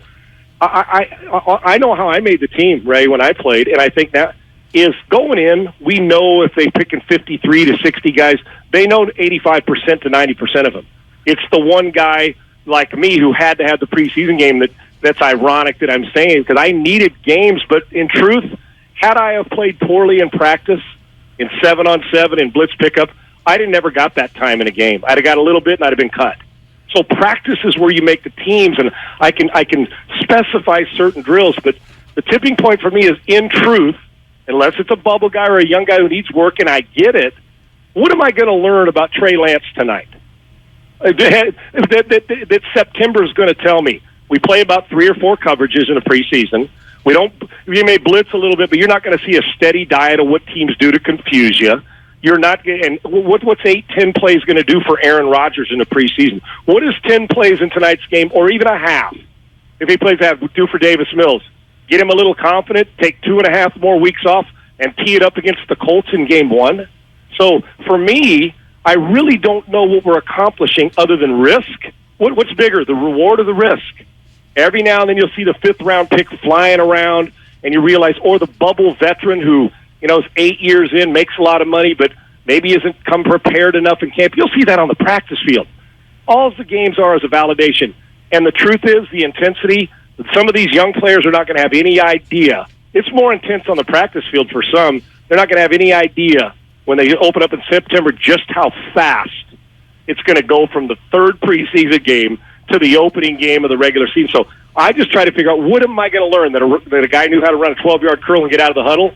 I should know that in the practice field because I put him under duress in the practice field. So I'm not putting Matt Stafford at risk for a stupid 4 throws in a preseason game. I can do that on the practice field. I think it's overrated now. I really do. Our friend Sean Salisbury here on 95.7 The Game. So we are going to get some Trey Lance, a series or two tonight. Kyle Shanahan, obviously more than anything else, wants to see him end the game on a healthy note and a little consistency on any and all passing plays. But other than that, what is to be gleaned? What is a coach looking for in a completely entrenched starting quarterback in a meaningless couple of series? I mean, you just kind of talked us through it. I can't believe Shanahan's doing it either. They're not playing Trent Williams tonight. You would never see my starting quarterback without my starting left tackle. I wouldn't do it, Ray. The second Trent goes out and George Kittle or anybody's playing, I'm not. That's my thing. If I had questions, let's say you're in Seattle, okay, right tonight, right, guys, with Drew Lock and that situation. Right, I still am trying to find out, even though they know, and you and I both know they know, and Ray, you know they know who they want to play and who they're going to start unless that guy gets hurt. And the only way he gets hurt is by running him out there. So when you know, so we give 2 series. I'm going to tell you what it's for, Damon, is it's for the feel-good feeling. So he comes off the field, you give him a bubble screen, you run a little naked boot and hit the guy in the flat, maybe take a shot down the field, and then, okay, we took it down there, drove down, got a field goal, got a touchdown, had 10 to get him out. Okay, so let's say that happens and he goes 9 for 9 in one series. They just decide to throw and get it out, and he did. We'll see you in the Super Bowl, everybody. Are you kidding? Right. What am I going to learn tonight if he goes 9 for 9 or if he goes 3 for 17? Are we all of a sudden going to go with the overreaction stupidity that says, the guy can't play? He was 4 out of 15 in a preseason game. What's going to happen when it goes, yep, we're going to the Super Bowl. He was 12 out of. If that's the case, then let's cancel the season because Kenny Pickett's winning the MVP in Pittsburgh, right? Hey, he's had a hell of a preseason. But my point, the risk doesn't have the reward. And if I'm running my starter who's entrenched, what the hell am I going to learn? And why would I do that with somebody else? It is a feeling, and it goes all over the league. But if I was coaching a team and I knew a guy was entrenched, I'd rather keep him fresh. Now, the other thing is with 2.5 weeks before a game, that's a long time without competitive. That's why on the practice field, I am committed to putting my players under duress without taking them to the ground so we can at least get as close to simulation as possible. I don't think we learn very much at all other than a staff and fans feeling good about your players because no matter what happens, Trey Lance is starting unless he gets hurt. Trey Lance is starting, and he'll never look back and say, you know what, my game against the Texans in the preseason, boy, that screwed me for the third game of the season. You'll never go back and look at this tape again, and neither will the coaches once tonight's over. They're moving on. I want to turn this a little bit because there's talk among the bonehead crew that, not you, Damon, I'm talking about the rumor mongers. Thank you. That Jimmy Garoppolo might end up in Seattle. If so, what can he tell the Seahawks about the 49ers that the Seahawks coaches can't already see on video?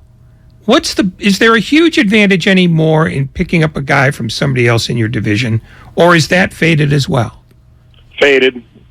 Ray, the only time for me is, and people change, like when you play a team twice a year back in the day when we'd wig-wag signals in, if you were like the backup quarterback, you'd look over there seeing if you could pick tendencies up like, okay, but by the time you get it, that the quarterback gets to the line of scrimmage, and you tell your defensive coach, and he gets it to the coordinator, puts it in, the clock's running out. Hey, cover two. Hey, look, be alert for the slot. Okay, it may make a difference once in a while. That was so few and far between. Now, You go in if you're Jimmy, and you sit in and say, okay, here's their audible checks. Well, Kyle's not an idiot.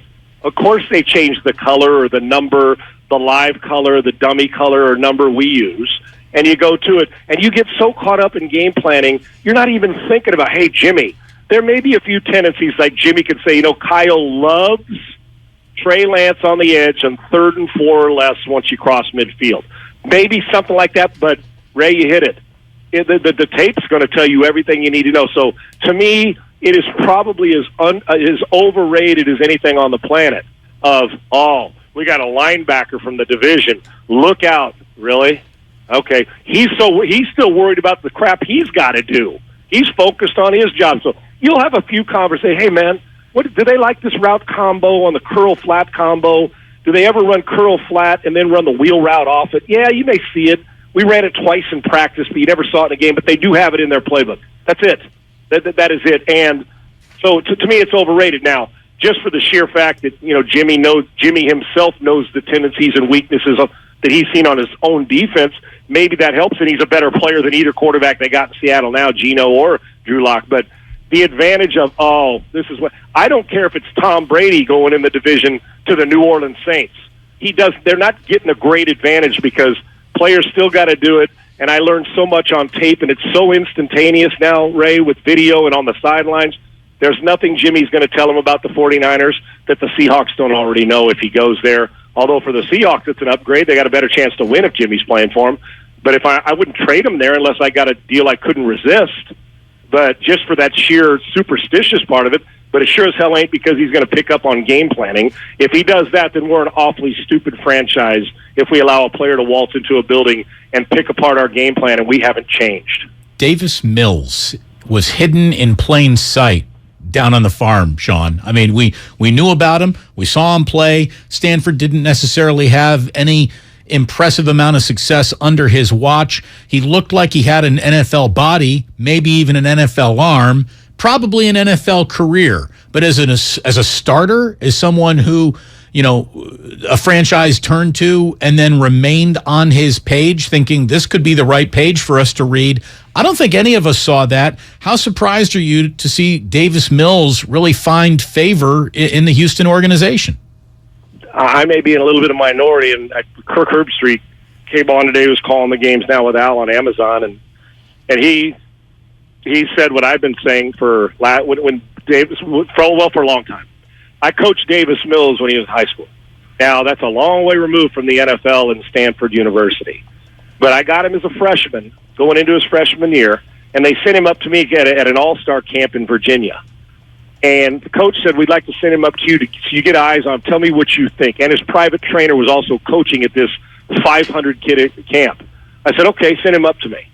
And he was better than anybody I had, and I had about 10 Division I players up with me with the juniors and seniors, sophomores, juniors I was coaching. At the end of one practice, I went to the coach and the director of the camp. I said, this guy's the best guy I got. I got to keep an eye on him. And I told his private quarterback trainer, I said, they're special about him. When he drops back, you can't hear his feet clunk against the ground. And there was a calmness about him. And so that's a freshman. I think, okay, what happens? Doesn't play much at Stanford, gets hurt, plays 11 games, starts 11 games. Damon, I actually tell you this, I think at the end of this year, and Kirk Herbstreit echoed it today, a team's not very good, so how do you quantify, well, is wins and losses his success? I think he's got a chance to prove that you're not going to need to draft somebody in the first round. Had he been picked this year, and I've talked about 4 or 5 other guys that study it, like I do and are experts at studying it, they think that had he have come out this year, he's drafted ahead of Kenny Pickett. Wow. And because he's a big body, I saw him last year. Guys, he got abused after the Buffalo game. He looked like a quarterback. You're like, gosh, dang, it was embarrassing. But you never heard him change, and he's not changed. So I understand their commitment, and I'm going to tell you right now, after his last 6 games last year, think about how the narrative, Damon and Ray, would change if he had the first-round draft label on him. Think about Fields and Zach Wilson and Mac Jones and Trevor Lawrence. He outplayed every one of them. He was the best of all of them the last 6 games. Mac Jones, the only one really even close. If he was a first-round pick, you know what we'd be saying, Damon? We'd be saying, man, I can't wait to see a full season of this guy. That's what we'd be saying. But he's a third-rounder, so there's a stigma. Well, he's not a franchise guy. And I can tell you this, anybody that thinks, after one season and not even a full season, whether it's Trey Lance or Fields or Davis Mills, that we can look at and say he's going to be a franchise guy or he's going to be a bust, then I want to, whatever you're drinking and smoking, because I don't know many experts that can judge a guy on bad football teams and say he's going to be that after, 12 games. You know what I think happened? So I think he's got a chance to be really good. I don't know how special yet, but he's got every quality you want. He may not be the best at any of them, but he's really good at all of them. So I'm anxious to see. If he has a good season, it will not shock me if they don't have to draft a quarterback in the first round. I hold him in high regard. I think Patrick Mahomes ruined us all. Yeah, that was his second year, though, too. Right. Damon, remember. Yeah. It was his second year, and that's the problem. What we see with Zach Wilson and these guys, that should be the norm. Struggle. Peyton Manning throw 28 picks as a rookie. John Elway struggle with accuracy. Troy Aikman 1-11, and they end up Hall of Fame and make adjustments. But Mahomes comes in, throwing off schedule, throwing it behind his back, doing all this. Even Josh Allen, who's marvelous, wasn't real good his rookie year. We saw flashes. And so now every guy that comes out, he's not Mahomes after 9 games, get him out, got to go, which is unfair. But I'll be able to tell you in December of this year what you got moving forward. It's unfair to him or anybody else to label him that.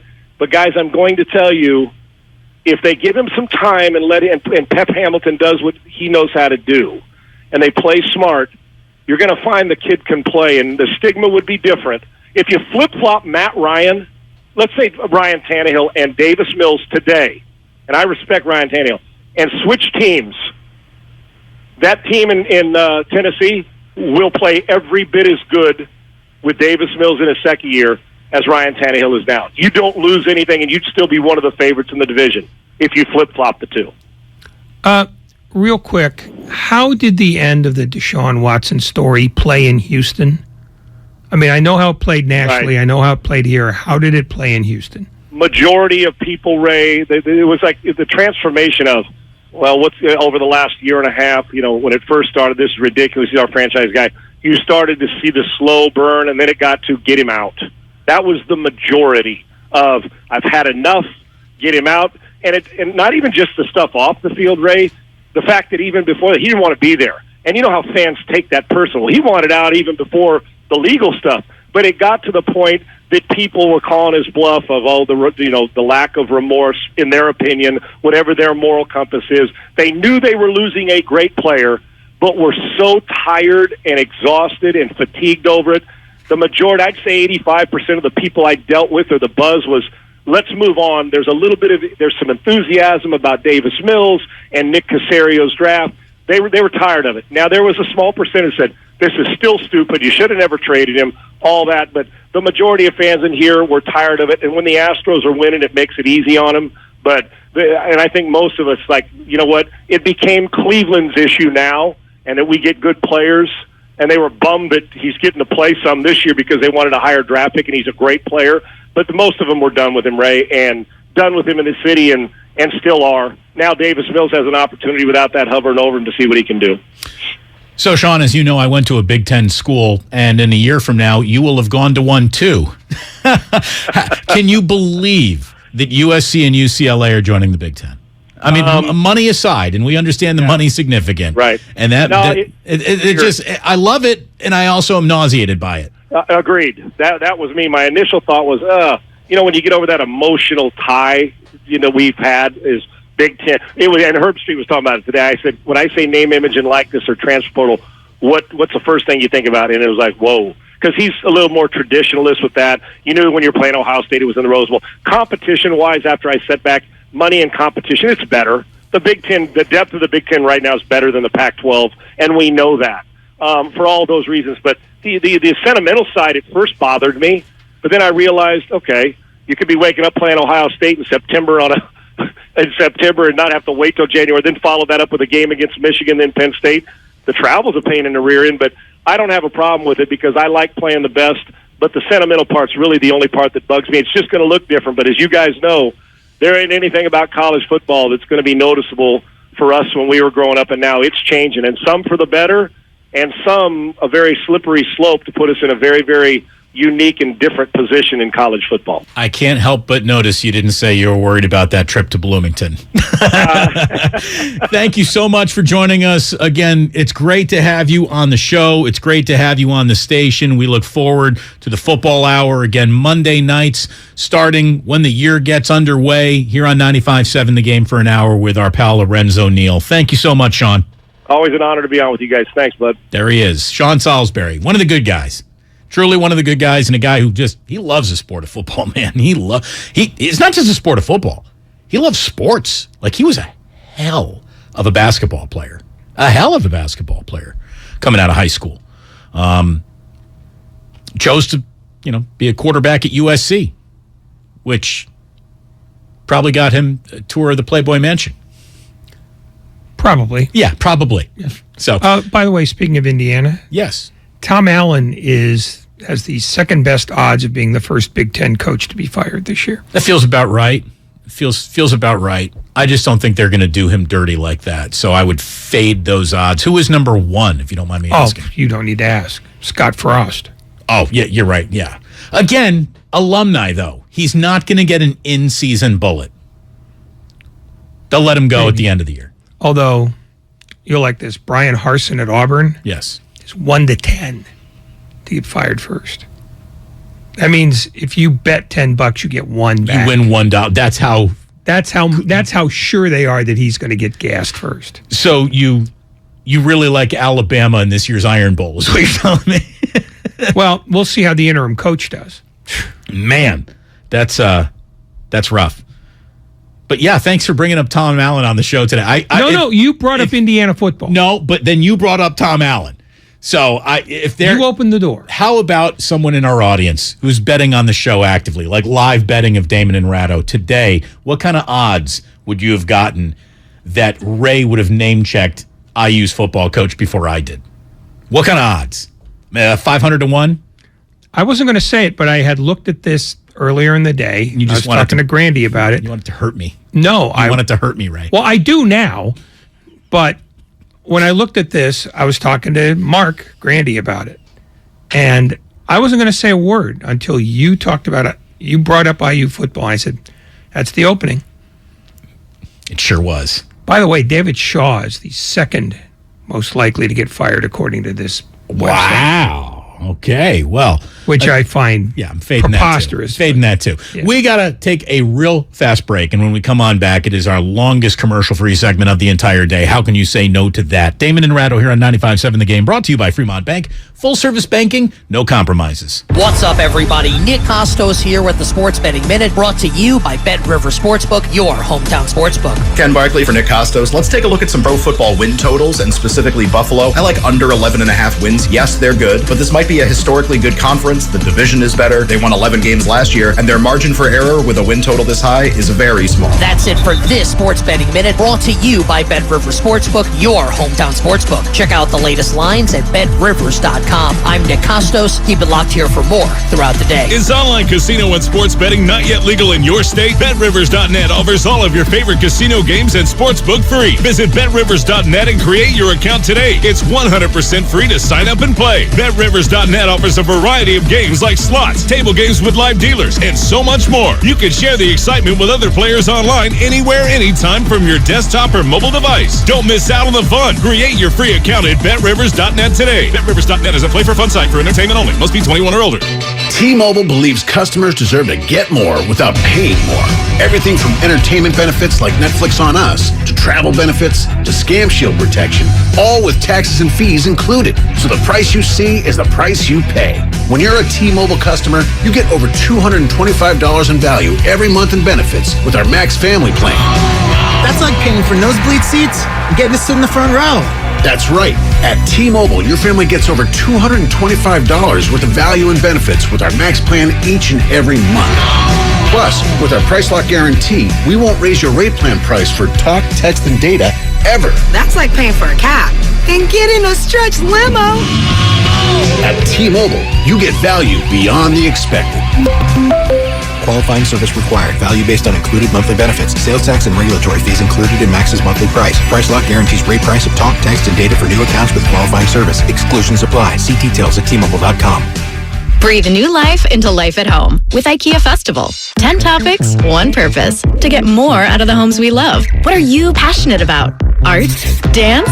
Music? Food? Fur babies?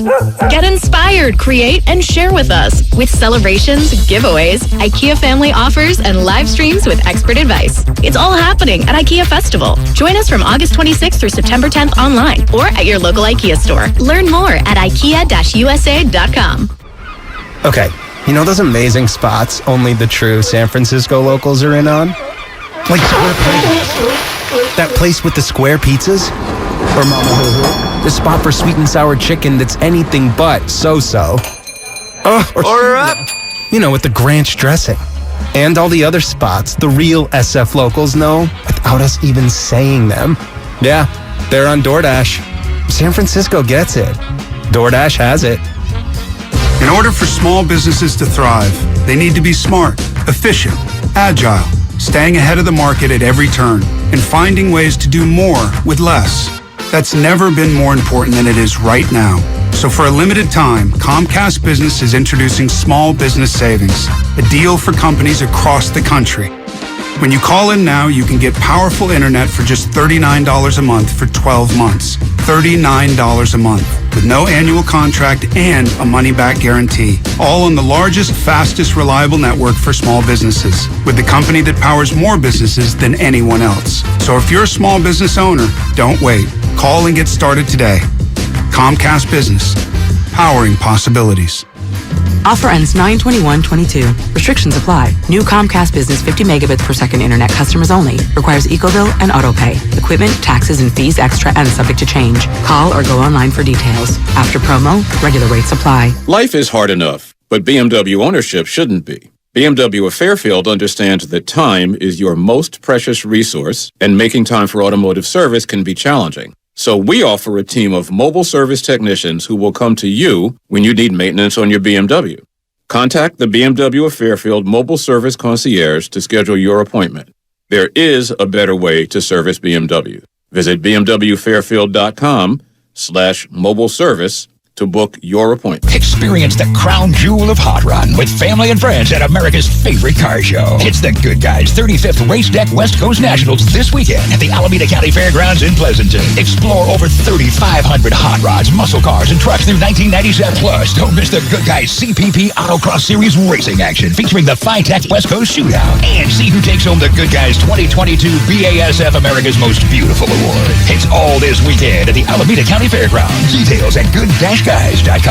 Why choose proven quality sleep from Sleep Number? Because our Sleep Number 360 smart bed is really smart. It senses your movement and automatically adjusts to help keep you both comfortable. Plus, it's temperature balancing so you stay cool. It's even smart enough to know exactly how long, how well, and when you slept. Our smart sleepers get 28 minutes more restful sleep per night. Sleep Number takes care of the science. All you have to do is sleep. Don't miss our weekend special. Save 50% on the Sleep Number 360 limited edition smart bed plus special financing. Ends Monday. To learn more, go to sleepnumber.com. Special financing subject to credit approval. Minimum monthly payments required. See store for details. How do you make the most of your land? Shaw does it behind the wheel of a John Deere 1025R compact tractor. Shaw stands for skilled hands at work. And he lives up to the name as he uses his versatile tractor to make the earth take the shape that I wanted to take. And the Allens fire up their John Deere 3032E compact tractor to grow about 9 acres of flowers. Because the beauty of having land is deciding how to make it yours. There are millions of ways to make the most of your land. Learn how to make the most of yours at Deere.com. Nothing runs like a Deere.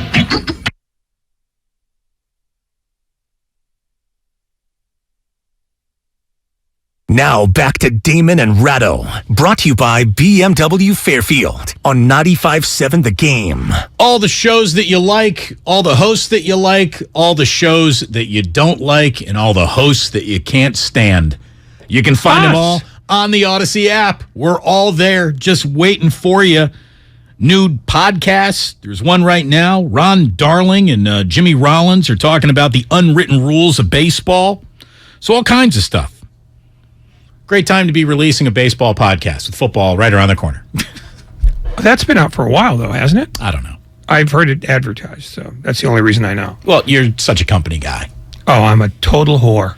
MercuryNews.com just had a little something that I clicked on, so they got me, clickbait, saying that just Richard Sherman was just ranting about Jimmy Garoppolo and Trey Lance on the Amazon Prime pregame show for tonight's 49ers-Texans game. And so Richard Sherman said, quote, "It's the most awkward situation I've heard of," Sherman said on the Prime Video pregame show. It's like a couple being divorced and then the divorce wife staying in the house while the husband gets remarried. It's not fair to Jimmy. He was a great teammate. He's being a great teammate right now. Sherman added, he's such a selfless human being. He doesn't want to be a distraction. He works out, doesn't say nothing. He's just being a great teammate. Sherman, who's, of course, a Stanford graduate, has gone from 49ers arch nemesis with the Seahawks to one of the team captains from 2018 to 2020.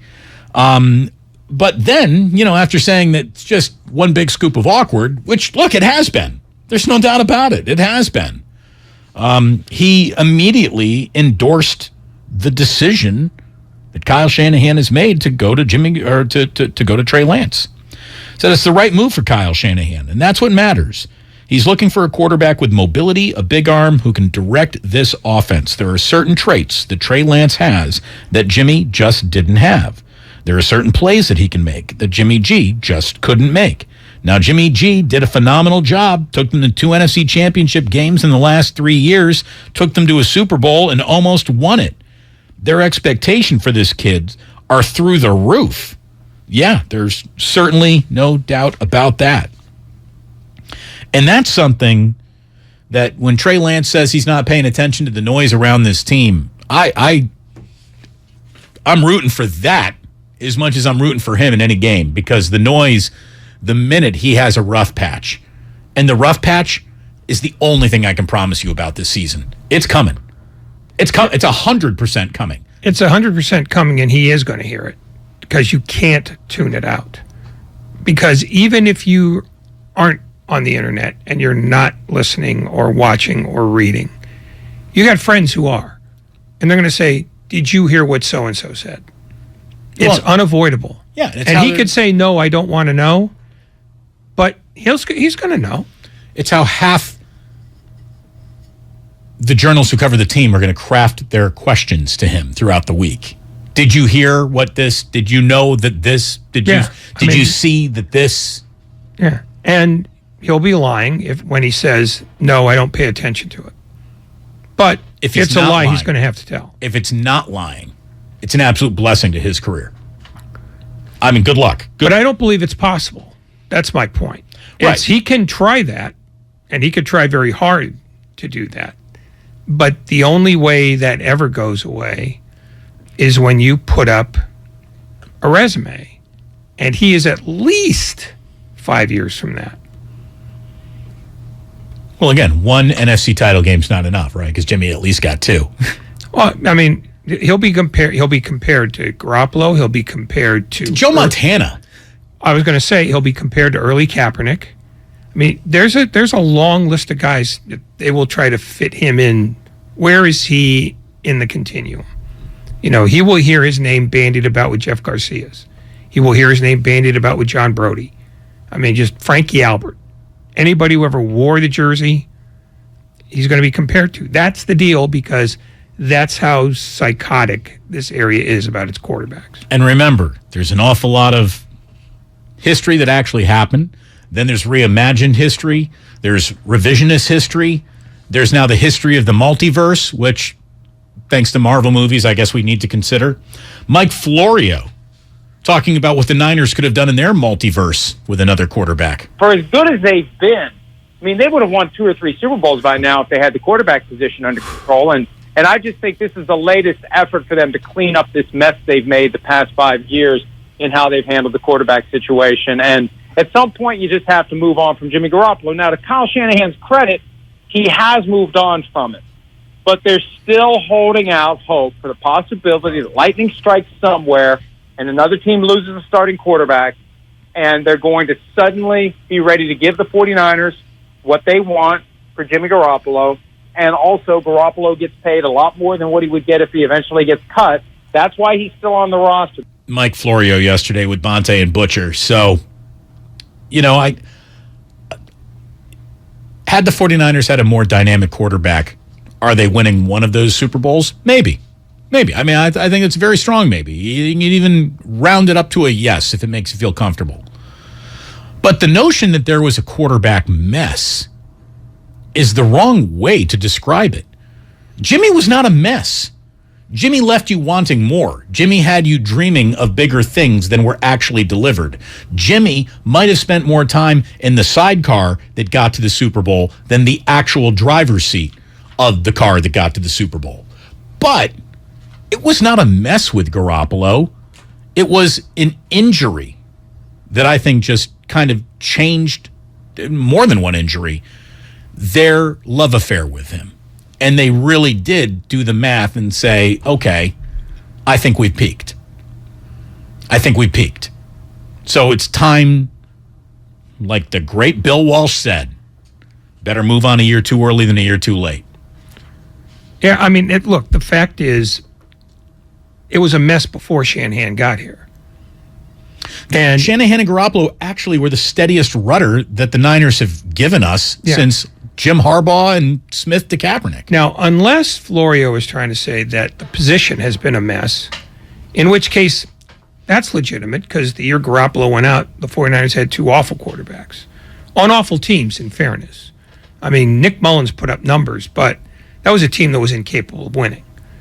And that was after Kyle Shanahan had shoveled out the stable from the previous regimes.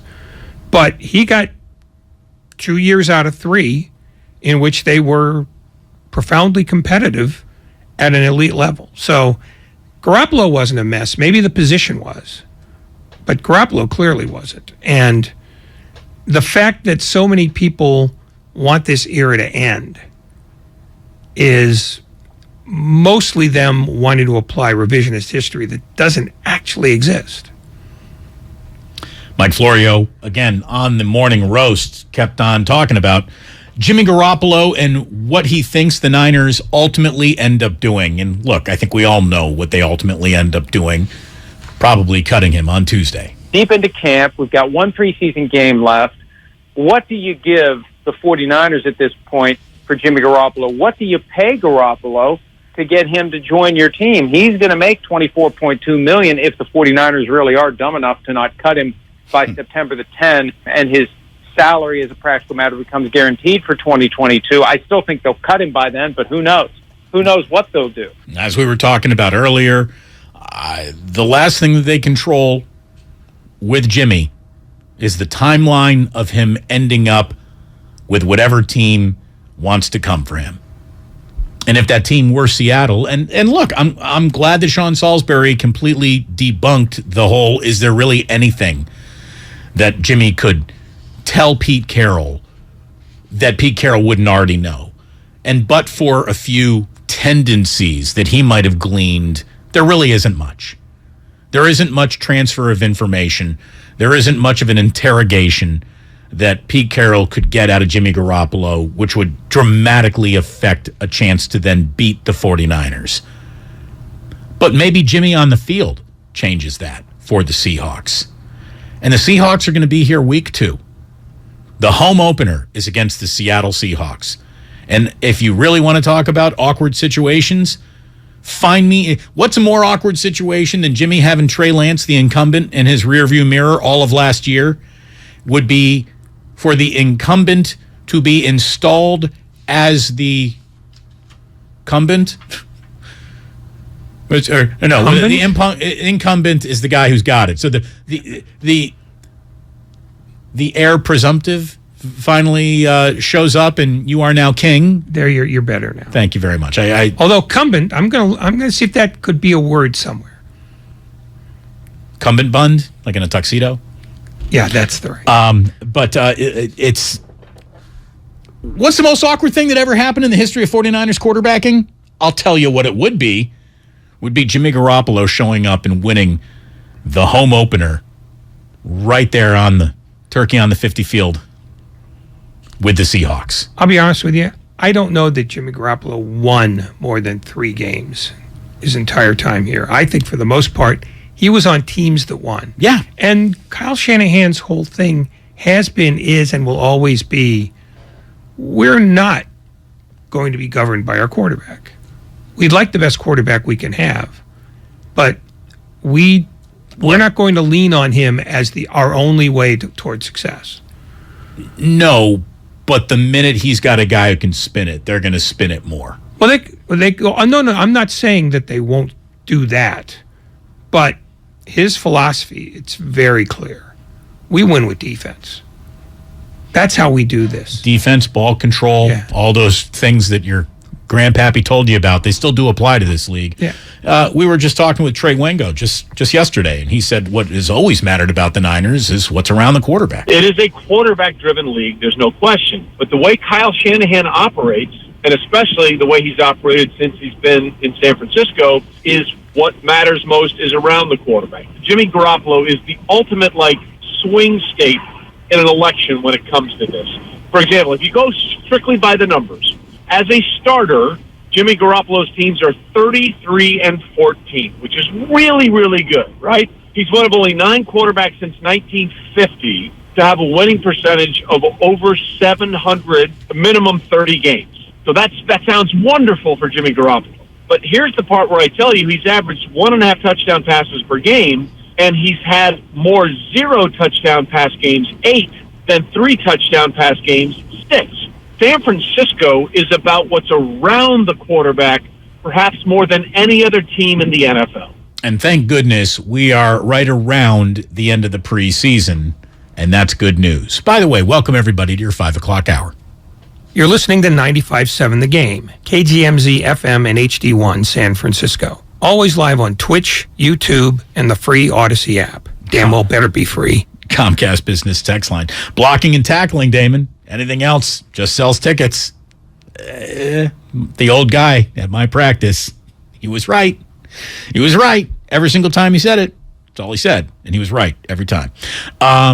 Somebody says, hypothetical, multiple championships, please. Look, I don't think it's out of the question. I mean, it's a total hypothetical. But they were this close, and for those who are not watching on Twitch or YouTube, I am holding my fingers very close to each other. They were this close to winning a Super Bowl, and then they were this close to appearing in another one. So it's not totally out of the realm of possibility that it could have happened. It isn't. And I really think, you know what I would have loved to? If you could go back and change something in the timeline, what would you change? Well, it's easily, you could easily say, well, the thing that I would change about Jimmy Garoppolo would have been him hitting that pass to Emmanuel Sanders and them winning that Super Bowl. That'd be easy. You know what I would do, though? I would go back to the game where he tore his ACL in Kansas City. I would love to have seen what might have happened had that not happened, which completely dashed not only that year, but I think the overall concern about is Garoppolo really cut out to be a 16-game starter in this league? Because at that point, he had not been. So I think that's where doubt really started creeping in. And then there was reason to ignore that doubt because you were in the Super Bowl the next year. And then there was a reason to then reaffirm that doubt. And then the damn last year, I mean, are they drafting Trey Lance had they appeared in last year's Super Bowl? No. And this is where timelines get even more interesting, because imagine Jimmy had won one and then appears in another, and then instead of trading picks to become Trey Lance, they use those picks to better the team around him, which is already a very good football team. How different, we're just talking about the multiverse, right? How different the 49ers multiverse could have looked like had just one or two things happened. It's amazing. I mean, you don't talk about a game of inches. Here we are. But I'm not all that certain that Shanahan would not have taken a quarterback. He might not have had access to one because their team wouldn't have had as high a draft pick to move up from. Right, they're not at 12 going to 3. Yeah, but I think he was smart enough to know that there is a limit to what you can do with an okay quarterback. I don't think he's going to change his offense. And he's certainly not going to change his football philosophy over Trey Lance. But I think he would have recognized that the Jimmy Garoppolo shelf life is shorter rather than longer. Now, maybe if they win the second Super Bowl, he can't emotionally do it because now you've got an investment in the guy's heart. And if he wins 2, you don't touch it. But you still are going to need a backup quarterback. And, maybe... Right. That's what you draft and develop, and you're looking for the Jordan Love, if you will, to sit behind. And basically you spend 3 months with Jimmy Garoppolo in the offseason, if you can find him, telling him, no, you're not going to play forever. He's for when you are done. But you're not done. But, no, it's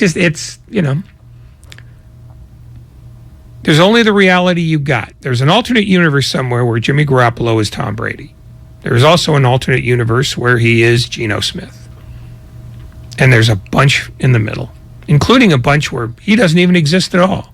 Hey, come Tuesday, he might be living in a universe where he's teammates with Geno Smith. So you want to talk about how quickly things can change. And just to let you know that when you take things out of the timeline, like when a butterfly flaps its wings, there's a tsunami somewhere on the other side of the world. From the 707, a very good point being brought up. Like, who on this team right now is more important? If we had a total dispersal draft. So the 49ers have decided that they no longer want to play football.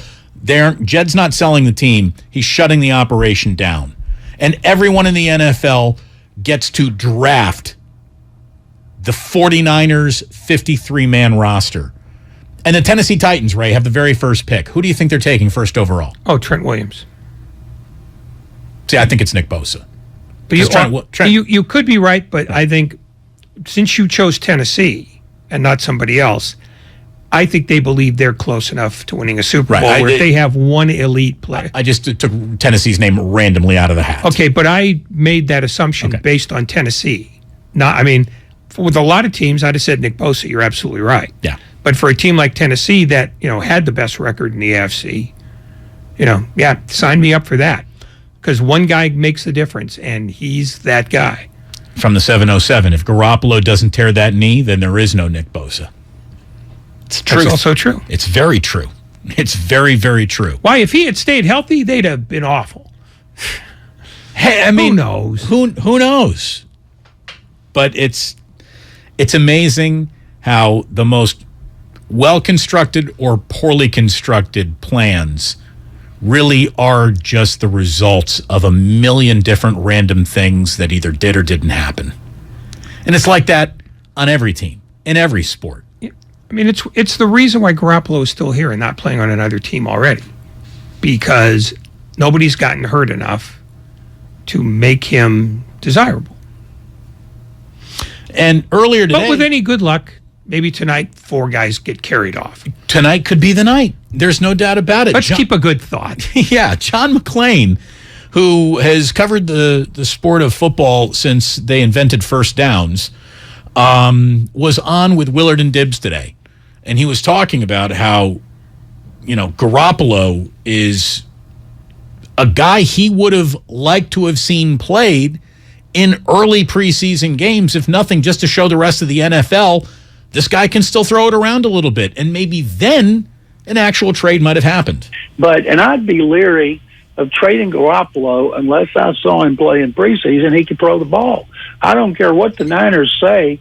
Oh, yeah, his arm's great. He can throw. When you have surgery like he did, you're not going to make a trade for him without being able to see him throw the ball. And they don't let veterans go around the country doing tryouts at this time of the year. So all I can think of, if he's cut, then he'll have to go work out and prove that he can throw the way he did before the surgery.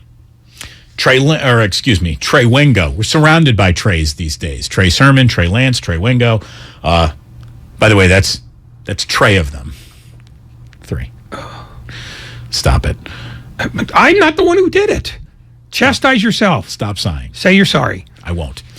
Trey Wingo said, look, it's the shoulder surgery. That explains it more than anything else. Garoppolo is, you either love him or you don't. I tend to be in the middle because I do think he functions very well, but if you ask him to win a game, like the NFC Championship game or the Super Bowl a couple of years when he overthrew Emmanuel Sanders, the results are very, very mixed, right? But I do believe the market was soft for Jimmy G because he's literally coming off shoulder surgery on his throwing shoulder. Like I found it hilarious on some level that my longtime friend and former colleague Adam Schefter, when the news broke of Jimmy Garoppolo's surgery, the next line of the tweet was, "It's not expected to affect his trade value." I'm like, come on, man.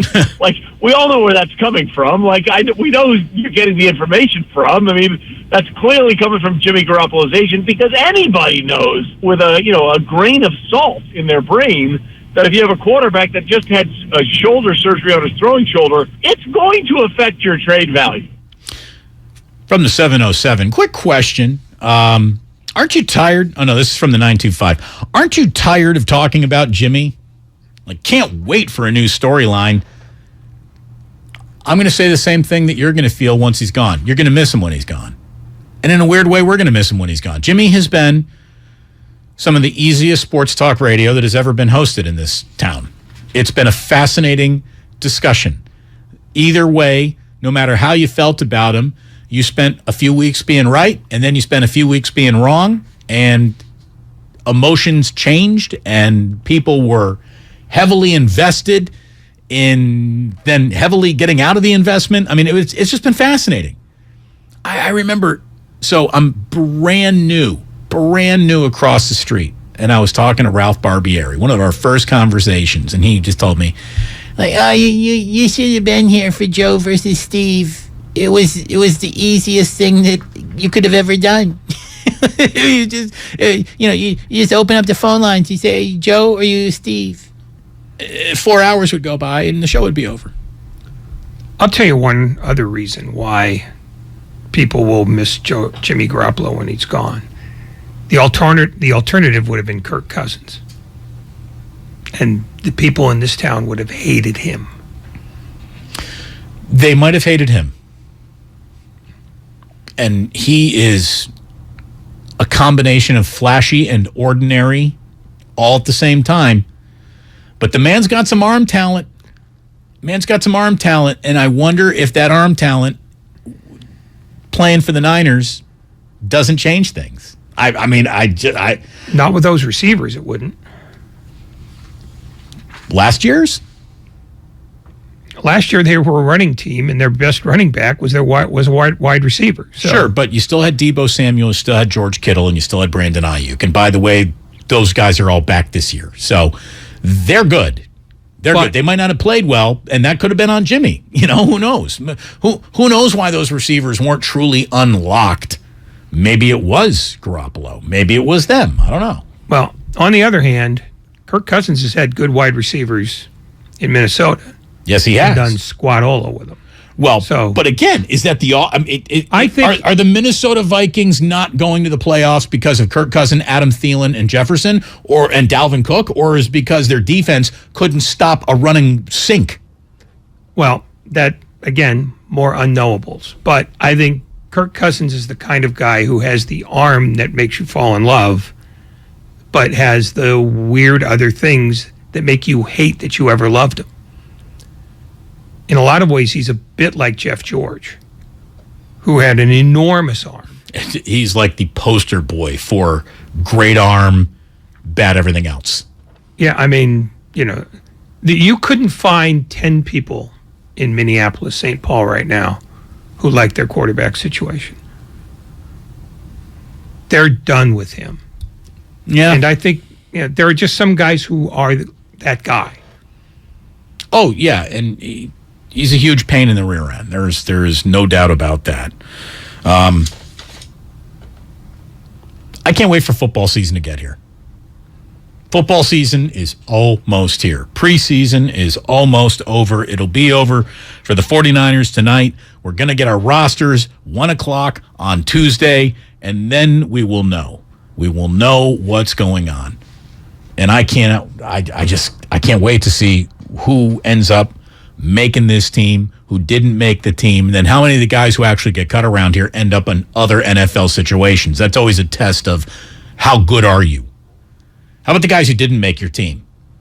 Did they just vanish, or did they end up on other NFL teams? And I do think that there will be more than a handful of 49er cuts that find themselves week 1 in the NFL after all. Jason Poe and Aaron Banks is probably the most interesting positional battle to keep an eye on tonight. Jason Poe, the diminutive, Lilliputian almost, 6'1", which is small for an offensive lineman, especially if you're standing next to Trent Williams. Jason Poe has crazy speed and leverage, though. They're talking about him in a way that makes everybody think not only is he on the team as an undrafted free agent, but he might start. Now, Aaron Banks, obviously, the guy who they took in a second round out of Notre Dame, has not locked down that job. So Jason Poe and Aaron Banks, one of those guys is going to be your starting left guard for sure. Spencer Burford, he's your right guard.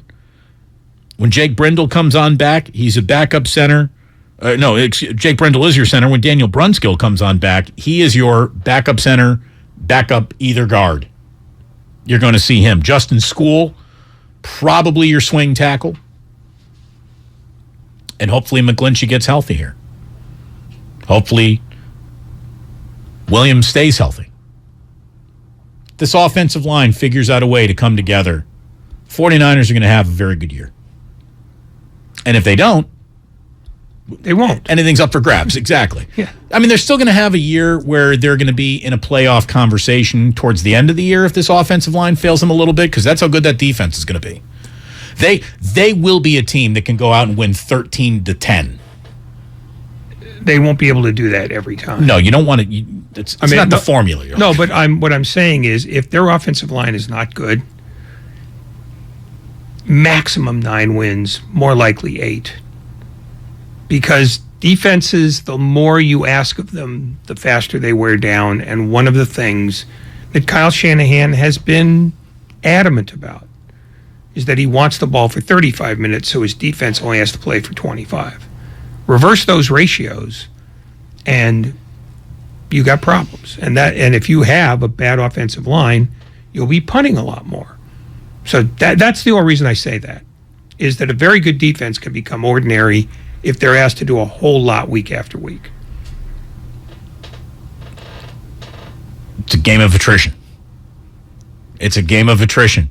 Who can survive? Who can survive the longest? Who can stay healthiest the longest? Who can go ahead and just take care of it? Do your job. I sound like Bill Belichick. Do your job. Who can do their job enough to make sure that everyone else's job remains, if it'll never be easy, but just normal? Somebody here, 925, clearly scarred, says, Jamarcus Russell was the poster child for a big arm and nothing else. Depending on your age, that is a fantastic comparison to Jeff George. Jeff George was more put together in the emotional areas than Jamarcus Russell was, because Jamarcus Russell, for whatever he had, wasn't really a football player. No. He was just a guy who could do football skills. He was a punt, pass, and kick champion. He was he was a guy who had an awesome Sugar Bowl, and Al Davis watched that, and that's really all he watched. So he said, "Jamarcus." He set the team back a few years. Yeah, well, but that team was always going to be set back by one thing or another, because God love Al, that last decade and a half, he was behind it. He was giving huge contracts to guys who were past it. He was trying to reinvent a wheel that other people had perfected. And the advantages that he had when he was younger, that he would take talented malcontents and players from smaller schools like the historically black colleges. Everybody else was doing that now. Every place is scouted, and nobody lets their malcontents go. And at that point, Al was done, because he didn't have the financial wherewithal to overcome that the way Jerry Jones has tried to. which is to shovel money into an open furnace year after year after year, because he's making more on the back end. It's amazing what the Raiders are worth now. That's for sure. No regrets. I hate to say this, Oakland, but there are no regrets that the Raiders have about the move that they made. It ripped hearts out. Some fans remain loyal, but they are worth so much more money. They have such a higher profile, and it's a shame that it didn't happen here. It truly is. The guy who owns that team in 5 years is going to be very happy. Yeah. I mean, I do think that they're eventually going to figure out a way to install a richer owner, but I also see Mark Davis holding on with his dying breath. Oh, I think he'll be a minority owner in 5 years. I think somebody else will come in and just go. I mean, all he really wants is to wear the white tracksuit and shake hands around the field. Like, isn't that your entire life if you're Mark Davis? Well, that and the WNBA team that's probably going to win the championship that he owns. You'll get Becky Hammond her first championship as a coach. That's not going to mean much to the NFL crowd. No, but it will mean a lot to him because he's not winning a championship with a football team. I don't know. That's why I'm here, because I do. Okay, good. Thank you. Glad you've already watched the season, so we don't have to. We don't need to. No. If I've already watched the season, then I don't have to. That's even better. By the way, if you were a normal person, you probably already would have watched House of Dragons, the House of the Dragon. By the way, it's the new Game of Thrones prequel. Drew nearly 10 million viewers across linear and HBO Max on Sunday night to become the largest audience for any new original series in HBO history. The House of Dragons debuted HBO Max in Europe. It's the largest ever audience for a new series or movie on an HBO streaming device in Europe. The first episode live in 21 European countries across the Nordics, the Netherlands, the Central Eastern Europe, and Iberia. Ray, how are we doing in Iberia? How are our numbers? Do you know where Iberia is? I don't. Spain and Portugal. Oh, I did know that. I did know that. You thought it was like east of Moldova? No. West Moldova. West Moldova. Laurie, I'm going to ask you this, even though I have no intention of following up on it. Do you have to have watched Game of Thrones in its entirety to get this show? I think to appreciate the show's starting point, yes. I do. I don't think it's completely necessary, but it will give you a level of appreciation for what you're seeing and the family that they're now diving into head first than you would just walking in cold. Well, I'm telling you, Ray, if you do watch this show, it can help us kill a segment or two, because Gianna and I did a hell of a weekly recap. We did post Game of Thrones, and we could do a little bit of Dragon recap. I mean, look at it this way. What would you rather suffer through? A 12-episode run of this first season or 12 more discussions of the Giants bullpen? The show sounded pretty good, right? To be honest with you, the Giants bullpen. All right. I never got into Game of Thrones, and I tried, and I just said, not for me. I don't blame anybody who liked it because a bunch of people did. Just skipped by me. See, I think that you would have enjoyed it, though. And how about this? Game of Thrones was so many different families, so many different names, that it felt like it overwhelmed you the first go-around for a lot of people. This is a little bit more easy to understand and follow through one episode than Game of Thrones was, where you were introduced to, we're going to introduce you to 4 different great houses of Westeros right away. And it got overly complicated for some people. But I didn't find it complicating. I just found it not interesting. Okay. Again, I'm not trying to be judgmental about it. I'm just saying it didn't work for me. In fact, the only part of any episode that I really did enjoy was when Diana Rigg got poisoned. Oh, she was fantastic as the Queen of Thorns. Whatever the hell she was. I didn't even know her name. Yeah. All I know is she could act. She could make omelets and speak in Bulgarian, and I'm there. She was fantastic. I mean, but she's been fantastic in everything. I think you would have loved Tyrion Lannister, Peter Dinklage, the little person. He is fantastic in it. I mean, A+. So I've been heard. Character. And I did see the clip where he shot his father on the can. See, you know an awful lot. No. Those are, I know one because of YouTube, and I know the other because my daughter told me. Okay. Hey, that woman from the Avengers is on. I think that I've always said it was like The Sopranos and Middle Earth. Like it was that good of a family level drama with all the fantasy stuff. And I'm not a big fantasy guy. I'm not a big fantasy dragon, wizards, fantastical. That's not what I do. I don't like those shows normally. But it got me. It got me. My wife loved it. Gave us a reason to spend an hour together on a Sunday night when we had an hour to spend together on a Sunday night. Yeah, you screwed that up now. We totally did. I saw that the complaint today is there's going to be a huge drop-off now. Week 2. And somebody compared it to Joey. Did you ever see the sitcom Friends, Ray? Yeah, you're not going to believe this. Not a minute.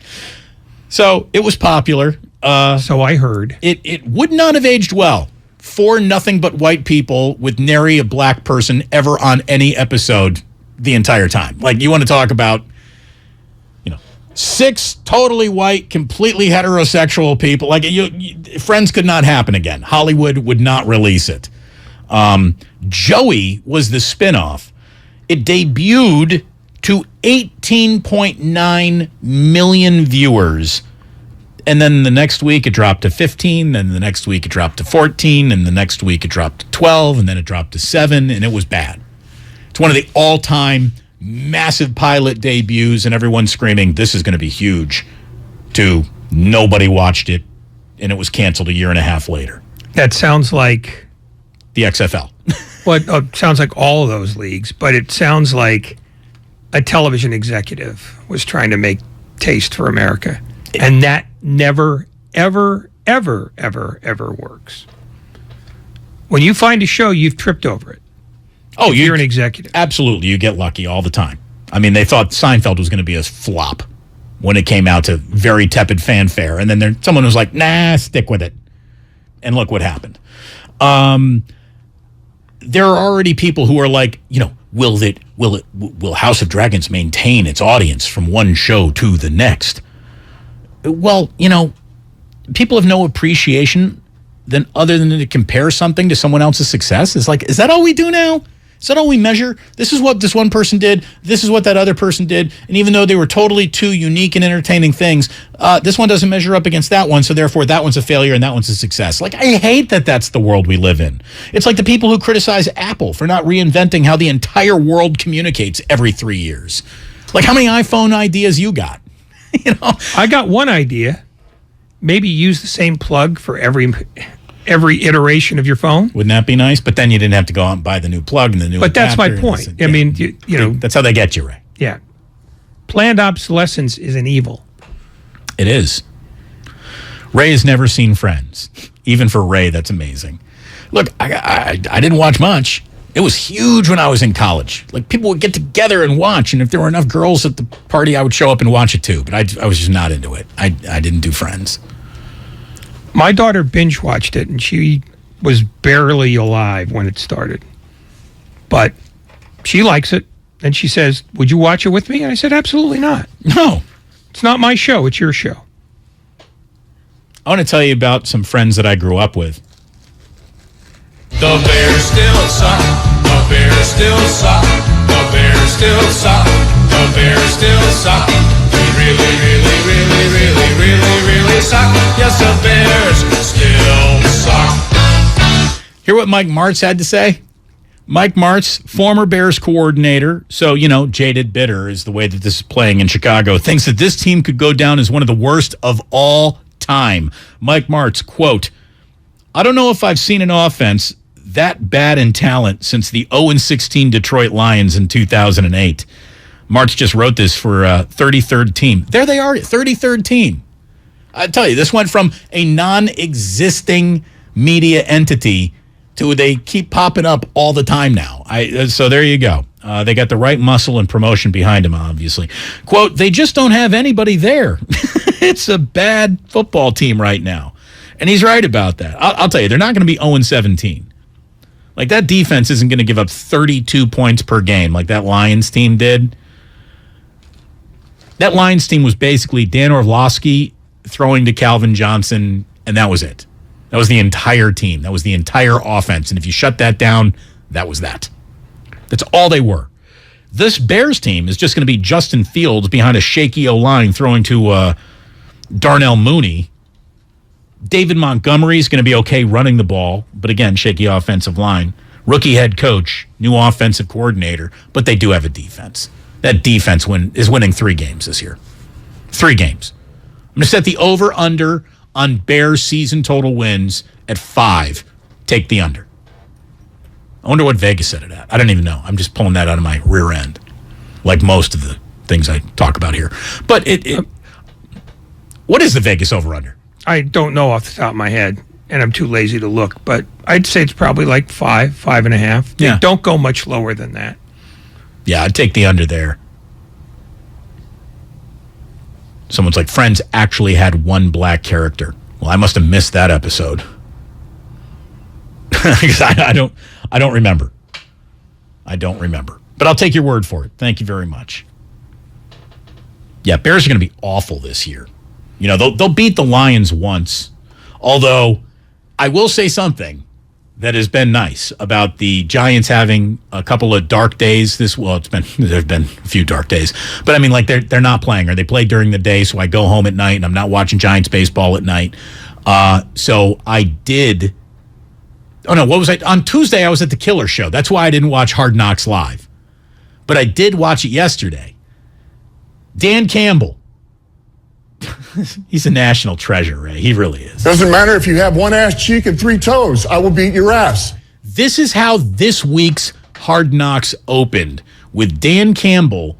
And in case you missed it, this is him talking about getting rid of all the losing dandruff or whatever. I mean, it's shaking out the losses, if you will. And he came out to speak in front of the entire team. And he had like a pair of jeans, and there was talcum powder in the jeans. And let's just take it from there. I think I've set it up enough. Here's the one thing, man, that just irritated me about last night. In the critical moment, we controlled that game. We had control of this game. All right, we gave it away. Which was that them or us? That was us, man. All the stuff that's been here that has kept us from winning. If we really want to go where we want to go, we got to get all the rest of this out of our stuff, man. All this dirt, everything that's in our team. This last bit of losing's got to get out of here. The that crushes us, that costs you a game, costs you a season, costs you the playoffs, costs you a championship game, costs you a Super Bowl. Like, that's the we got to get out, man. When we have a game, and we own that game, we finish that game. So he shakes out the pants, and the talcum powder is now all over the floor beneath him. And I got questions. Who put the talcum powder in the pants? Seriously. Like, isn't that where the investigation needs to start? Who put the talcum powder in the pants? Was this Dan Campbell sitting there thinking, I need a visual aid for this pep talk? No, Dan Campbell's a prop comic. Of course he loaded the pants. But do you think maybe it's the equipment manager who Dan was like, I need you to give these pants a dramatic clouding effect? The idea was Campbell's. I don't know. 100% it was it. Yeah, so it might have been the equipment guy, but with the equipment guy, then you have to trust the guy who's been on a long time losing team to put talcum powder in your jeans properly. And I think Dan Campbell is enough of a detail guy that he would do it himself because he's probably done it before. That's the thing. I'm starting to have my doubts about Dan Campbell as a spontaneous wit. I mean, if you're again, it's a lot of swearing. We're 3 episodes in, and we have already reached maximum F word. Has he filled the bingo card yet? 100%. 100%. Really? Even the dreaded. I don't even want to refer to the initial. Okay, but I think he hasn't done that one. No. Okay, so he has not yet filled the bingo card. No, but just about everything else. Okay. And then you got who's his running backs coach again? Oh, I just can't remember off the top of my head. Anyways, that guy will pick up all the swearing slack that Dan lets go. Deuce Staley. Deuce Staley. Thank you very much. Deuce Staley. You know what Dan Campbell normally puts in his pants, Ray? Come on, Deece. Deece nuts. I mean, it's right there. I had to hit that. It's on T. Dan Campbell's got 2 more years. And then, 1 more year, and then he's a caricature of himself. And then 2 more years, and he's looking for a job. He's a caricature of himself pretty much like right now. Gruden became a caricature of himself on Hard Knocks. And as we were saying yesterday, man, I don't know if you saw the Pro Football Talk article about him, that he might have left a worse paper trail than we've already learned about. And this is a whole bunch of lawyers arguing what is admissible, what is inadmissible, as the NFL is trying to guide all of this towards arbitration. And John Gruden wants a trial, right? Well, they're saying that John Gruden's reasons to not go to arbitration have already been debunked by further evidence that the NFL now says it's going to release, or has to go to court with, that John Gruden's unsavory emails, shall we say, and the language that he used in him, that he is in several legal moments said, all of this happened when I was employed by ESPN. None of this happened when I was employed by the NFL, and you shouldn't lose a job over here for things you said in a job over there. Apparently, the NFL says that they've got him talking like this, emailing like this, while head coach of the Raiders. 3 things come immediately to mind. The NFL is doing discovery on Gruden while not having to do any to give up any discovery themselves. That's 1. 2, I don't know how solid Gruden's original concept of, well, you can't fire me here for something I did there, because that happens all the time. 3rd, the fact that the NFL could get access to it suggests to me that somebody in the Raiders organization, not named Mark Davis, is got a grudge to take care of and is leaking this stuff to the league. Because how else would you get it? Well, maybe further emails uncovered, because remember, it was an investigation. Who knows when John Gruden stopped emailing Bruce Allen? That's a point. But it does seem like the NFL has decided to get around the discovery phase by doing the discovery on John Gruden out where we can see it, which is not normally the way they play. They usually try to keep their cards close to their vest. Here, they're not showing their cards, but they are showing Gruden's cards without Gruden really realizing it. I think he's got minimal shot at this point. This means that the league believes or already knows that Gruden sent problematic emails not only while he worked for an NFL team, but while he worked for no NFL team, but when he returned for the Raiders in 2018. Gruden's lawsuit arises from the fact that someone leaked the emails that he sent to Bruce Allen when Gruden was working for ESPN. If someone were to leak emails Gruden sent while working for the Raiders, either a new lawsuit gets filed, or at minimum, the current lawsuit gets expanded. If the case ends up in arbitration, chances are those emails will never see the light of day. If the case remains in court, those emails likely become a cornerstone of the league's defense defense under the clunky title of after acquired evidence. The argument goes like this. After the plaintiffs sued us, we started looking for any more dirt that we could find, and here it is, our after acquired evidence, more commonly known as F around and find out. So it's basically the NFL saying, John, go to arbitration, take the money, walk away, be quiet. Or more likely, go to arbitration, get your hat blocked, and you're done. Or we'll go public with all this, and then you're done no matter what the settlement. Like you don't go to dinner in Las Vegas anymore. No, the basic philosophy here is if you make the National Football League employ its legal team, they're going for blood. If you want to settle, I mean, they'll use their lawyers to drop the settlement. They'll do that fine.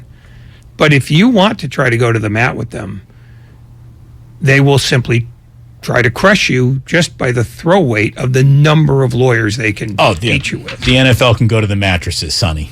Yeah, and that's what it feels like here is that, okay, you've irritated us enough that we're willing to destroy your reputation completely in a way that makes you unhireable either in football or on television. I mean, he's unhireable. At the thing. His football career is over.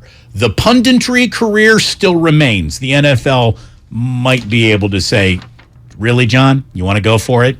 I don't know how his punditry career stays because what would you want John Gruden for except to, explain the NFL and anybody who's got the access to NFL films. Oh, you're going to hire John Gruden, are you? I bet you're not.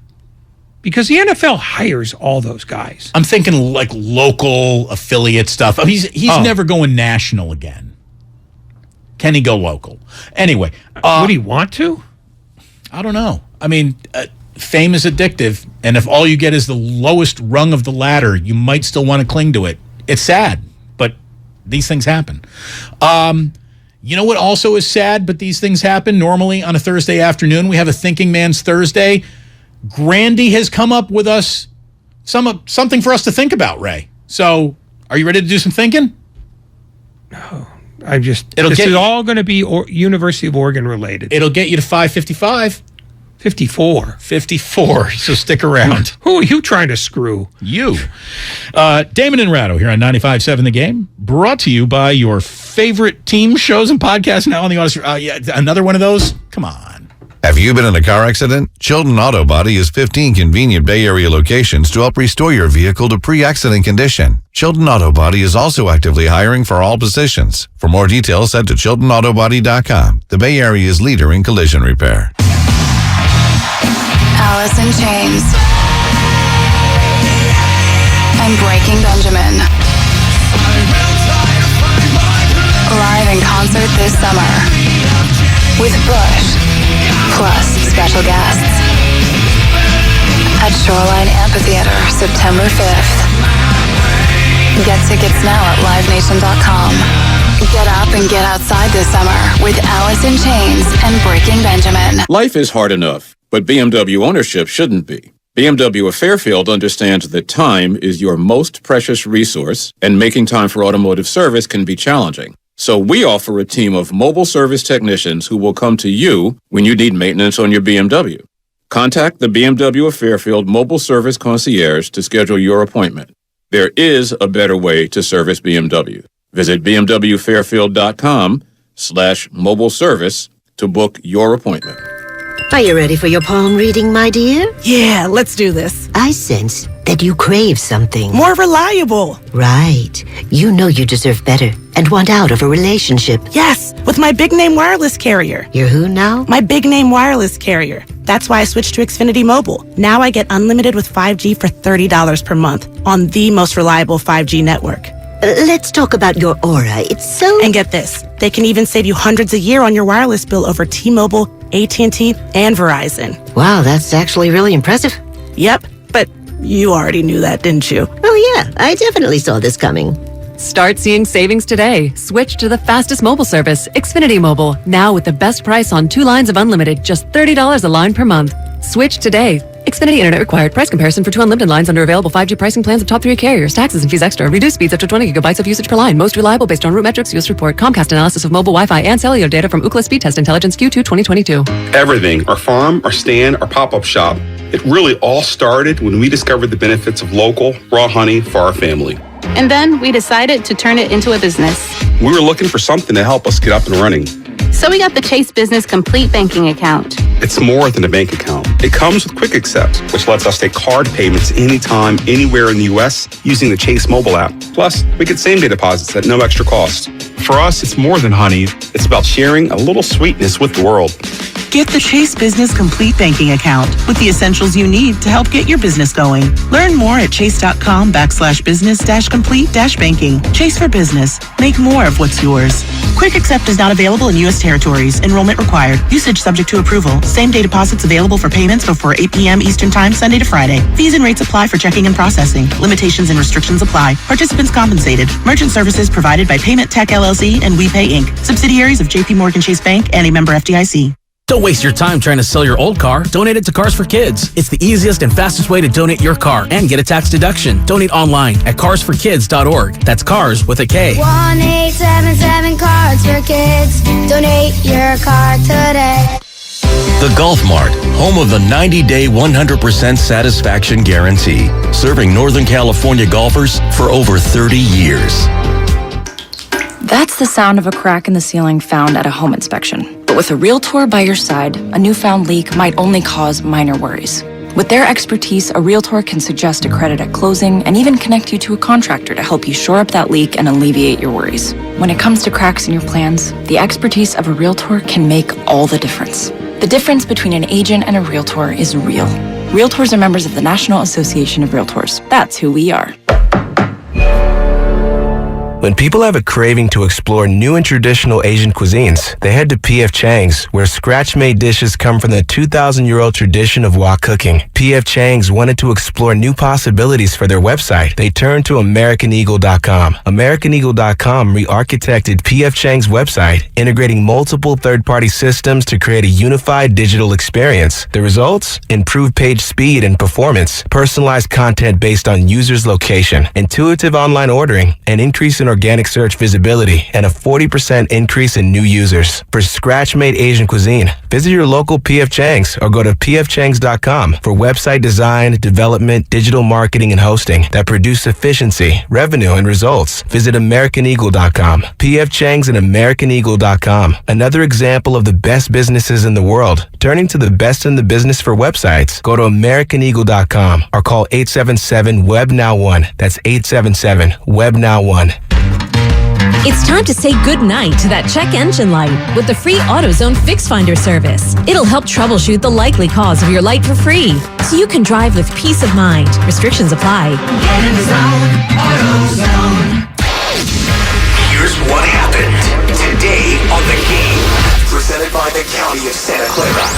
The morning roast from 6 to 9. The most dependable guy on the entire team in terms of I know what I'm getting. And you think I'm going to pick Bosa, but that's not who I'm going to pick.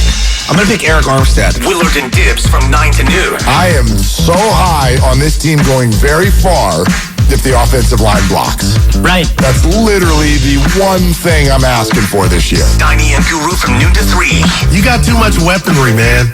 Kittle, Ayuk, and Debo to me, Steiny. And I'll put that up against any other three out there. And Damon and Ratto from 3 to 6. Pat Beverly, back in California, back in Los Angeles, as a matter of fact, but not with the Clippers. No, not this time around. He gonna be a Laker. The best of the game, presented by the County of Santa Clara. Book a COVID-19 booster shot now at sccfreevax.org or call 211.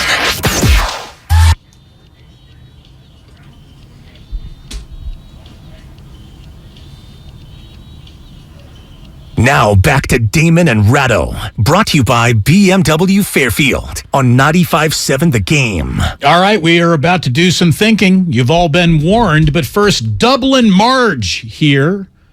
The Bears, right now at the SI Sportsbook, are just 6.5 wins. The odds are heavily juiced to the under. I mean, 6.5? The under is almost a lock there. 6.5, I would play that under too. Thank you very much. Let's see. Duke in the City says the black walk-on on Friends was Wayne Brady. Can't say Wayne Brady without me thinking about the single greatest line in the history of Chappelle Show, offered by Paul Mooney, who said, white people like Wayne Brady because he makes Malcolm X look like Brian Gumbel.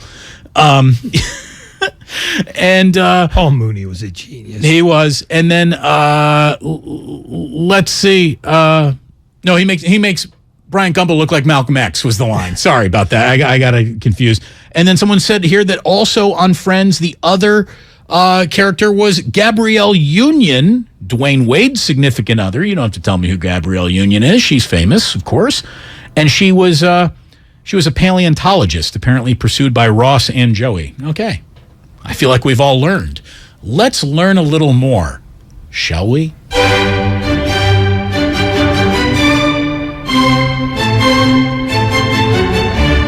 It is time to think.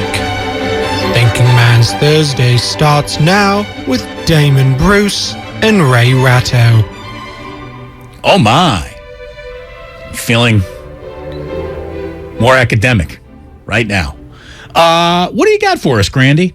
Well, what are we thinking about? Ray and Damon, I'm not sure if you guys saw what Paul Goldschmidt did to the Cubs today, but he had 3 hits, 2 home runs, 5 RBIs, and he is now a whole lot closer to a potential triple crown than he was before the day began. You look at his numbers in the National League right now, he's leading in batting average. He's now just 1 homer behind Kyle Schwarber, and he's now on top of Pete Alonso for the most RBIs in the National League. So he's getting close to being the first National League player to win the Triple Crown since Joe Ducky Medwick in 1937. What do you think? Is that a worthy potential accomplishment for Paul Goldschmidt?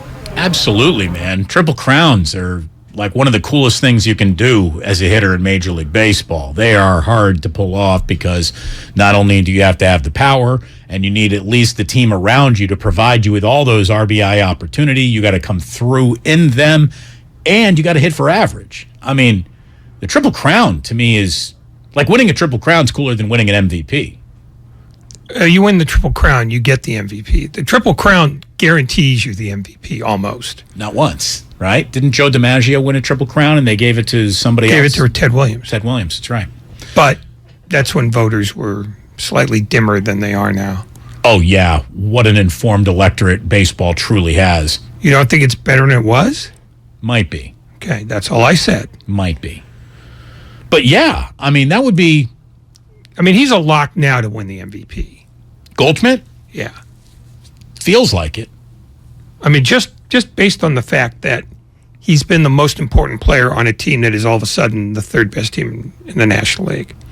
Cardinals have just been red hot since the All-Star break. Yeah, I mean, they've made Milwaukee a team that may not even make the wild card. And when the All-Star break happened, Milwaukee was leading the division. I still can't believe how much San Diego is struggling to score runs and close games with Hader. I mean, they made the trade of all trades to score more runs, and then they made the other trade of all trades to make sure that they hold on to, 9th inning leads, and it's just, it ain't happening. Yeah, Hader's been awful.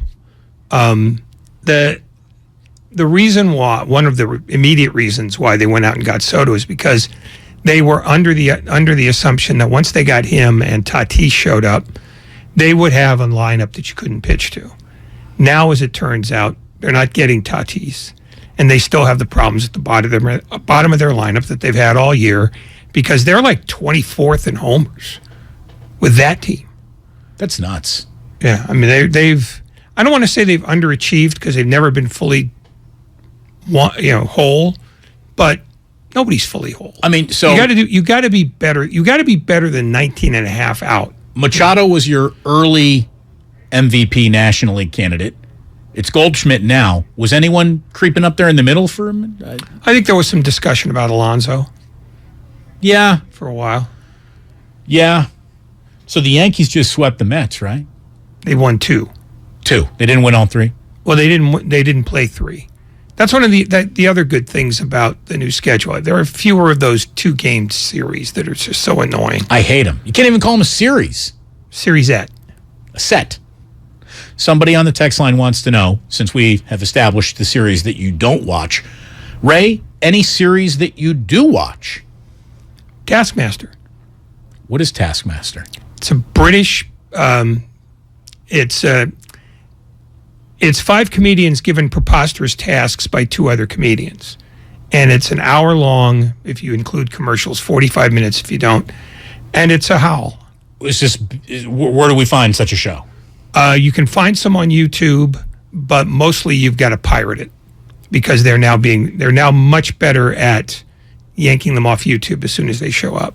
I absolutely adore the fact that you are pirating a series. I didn't say I was pirating it. I say you have to pirate it.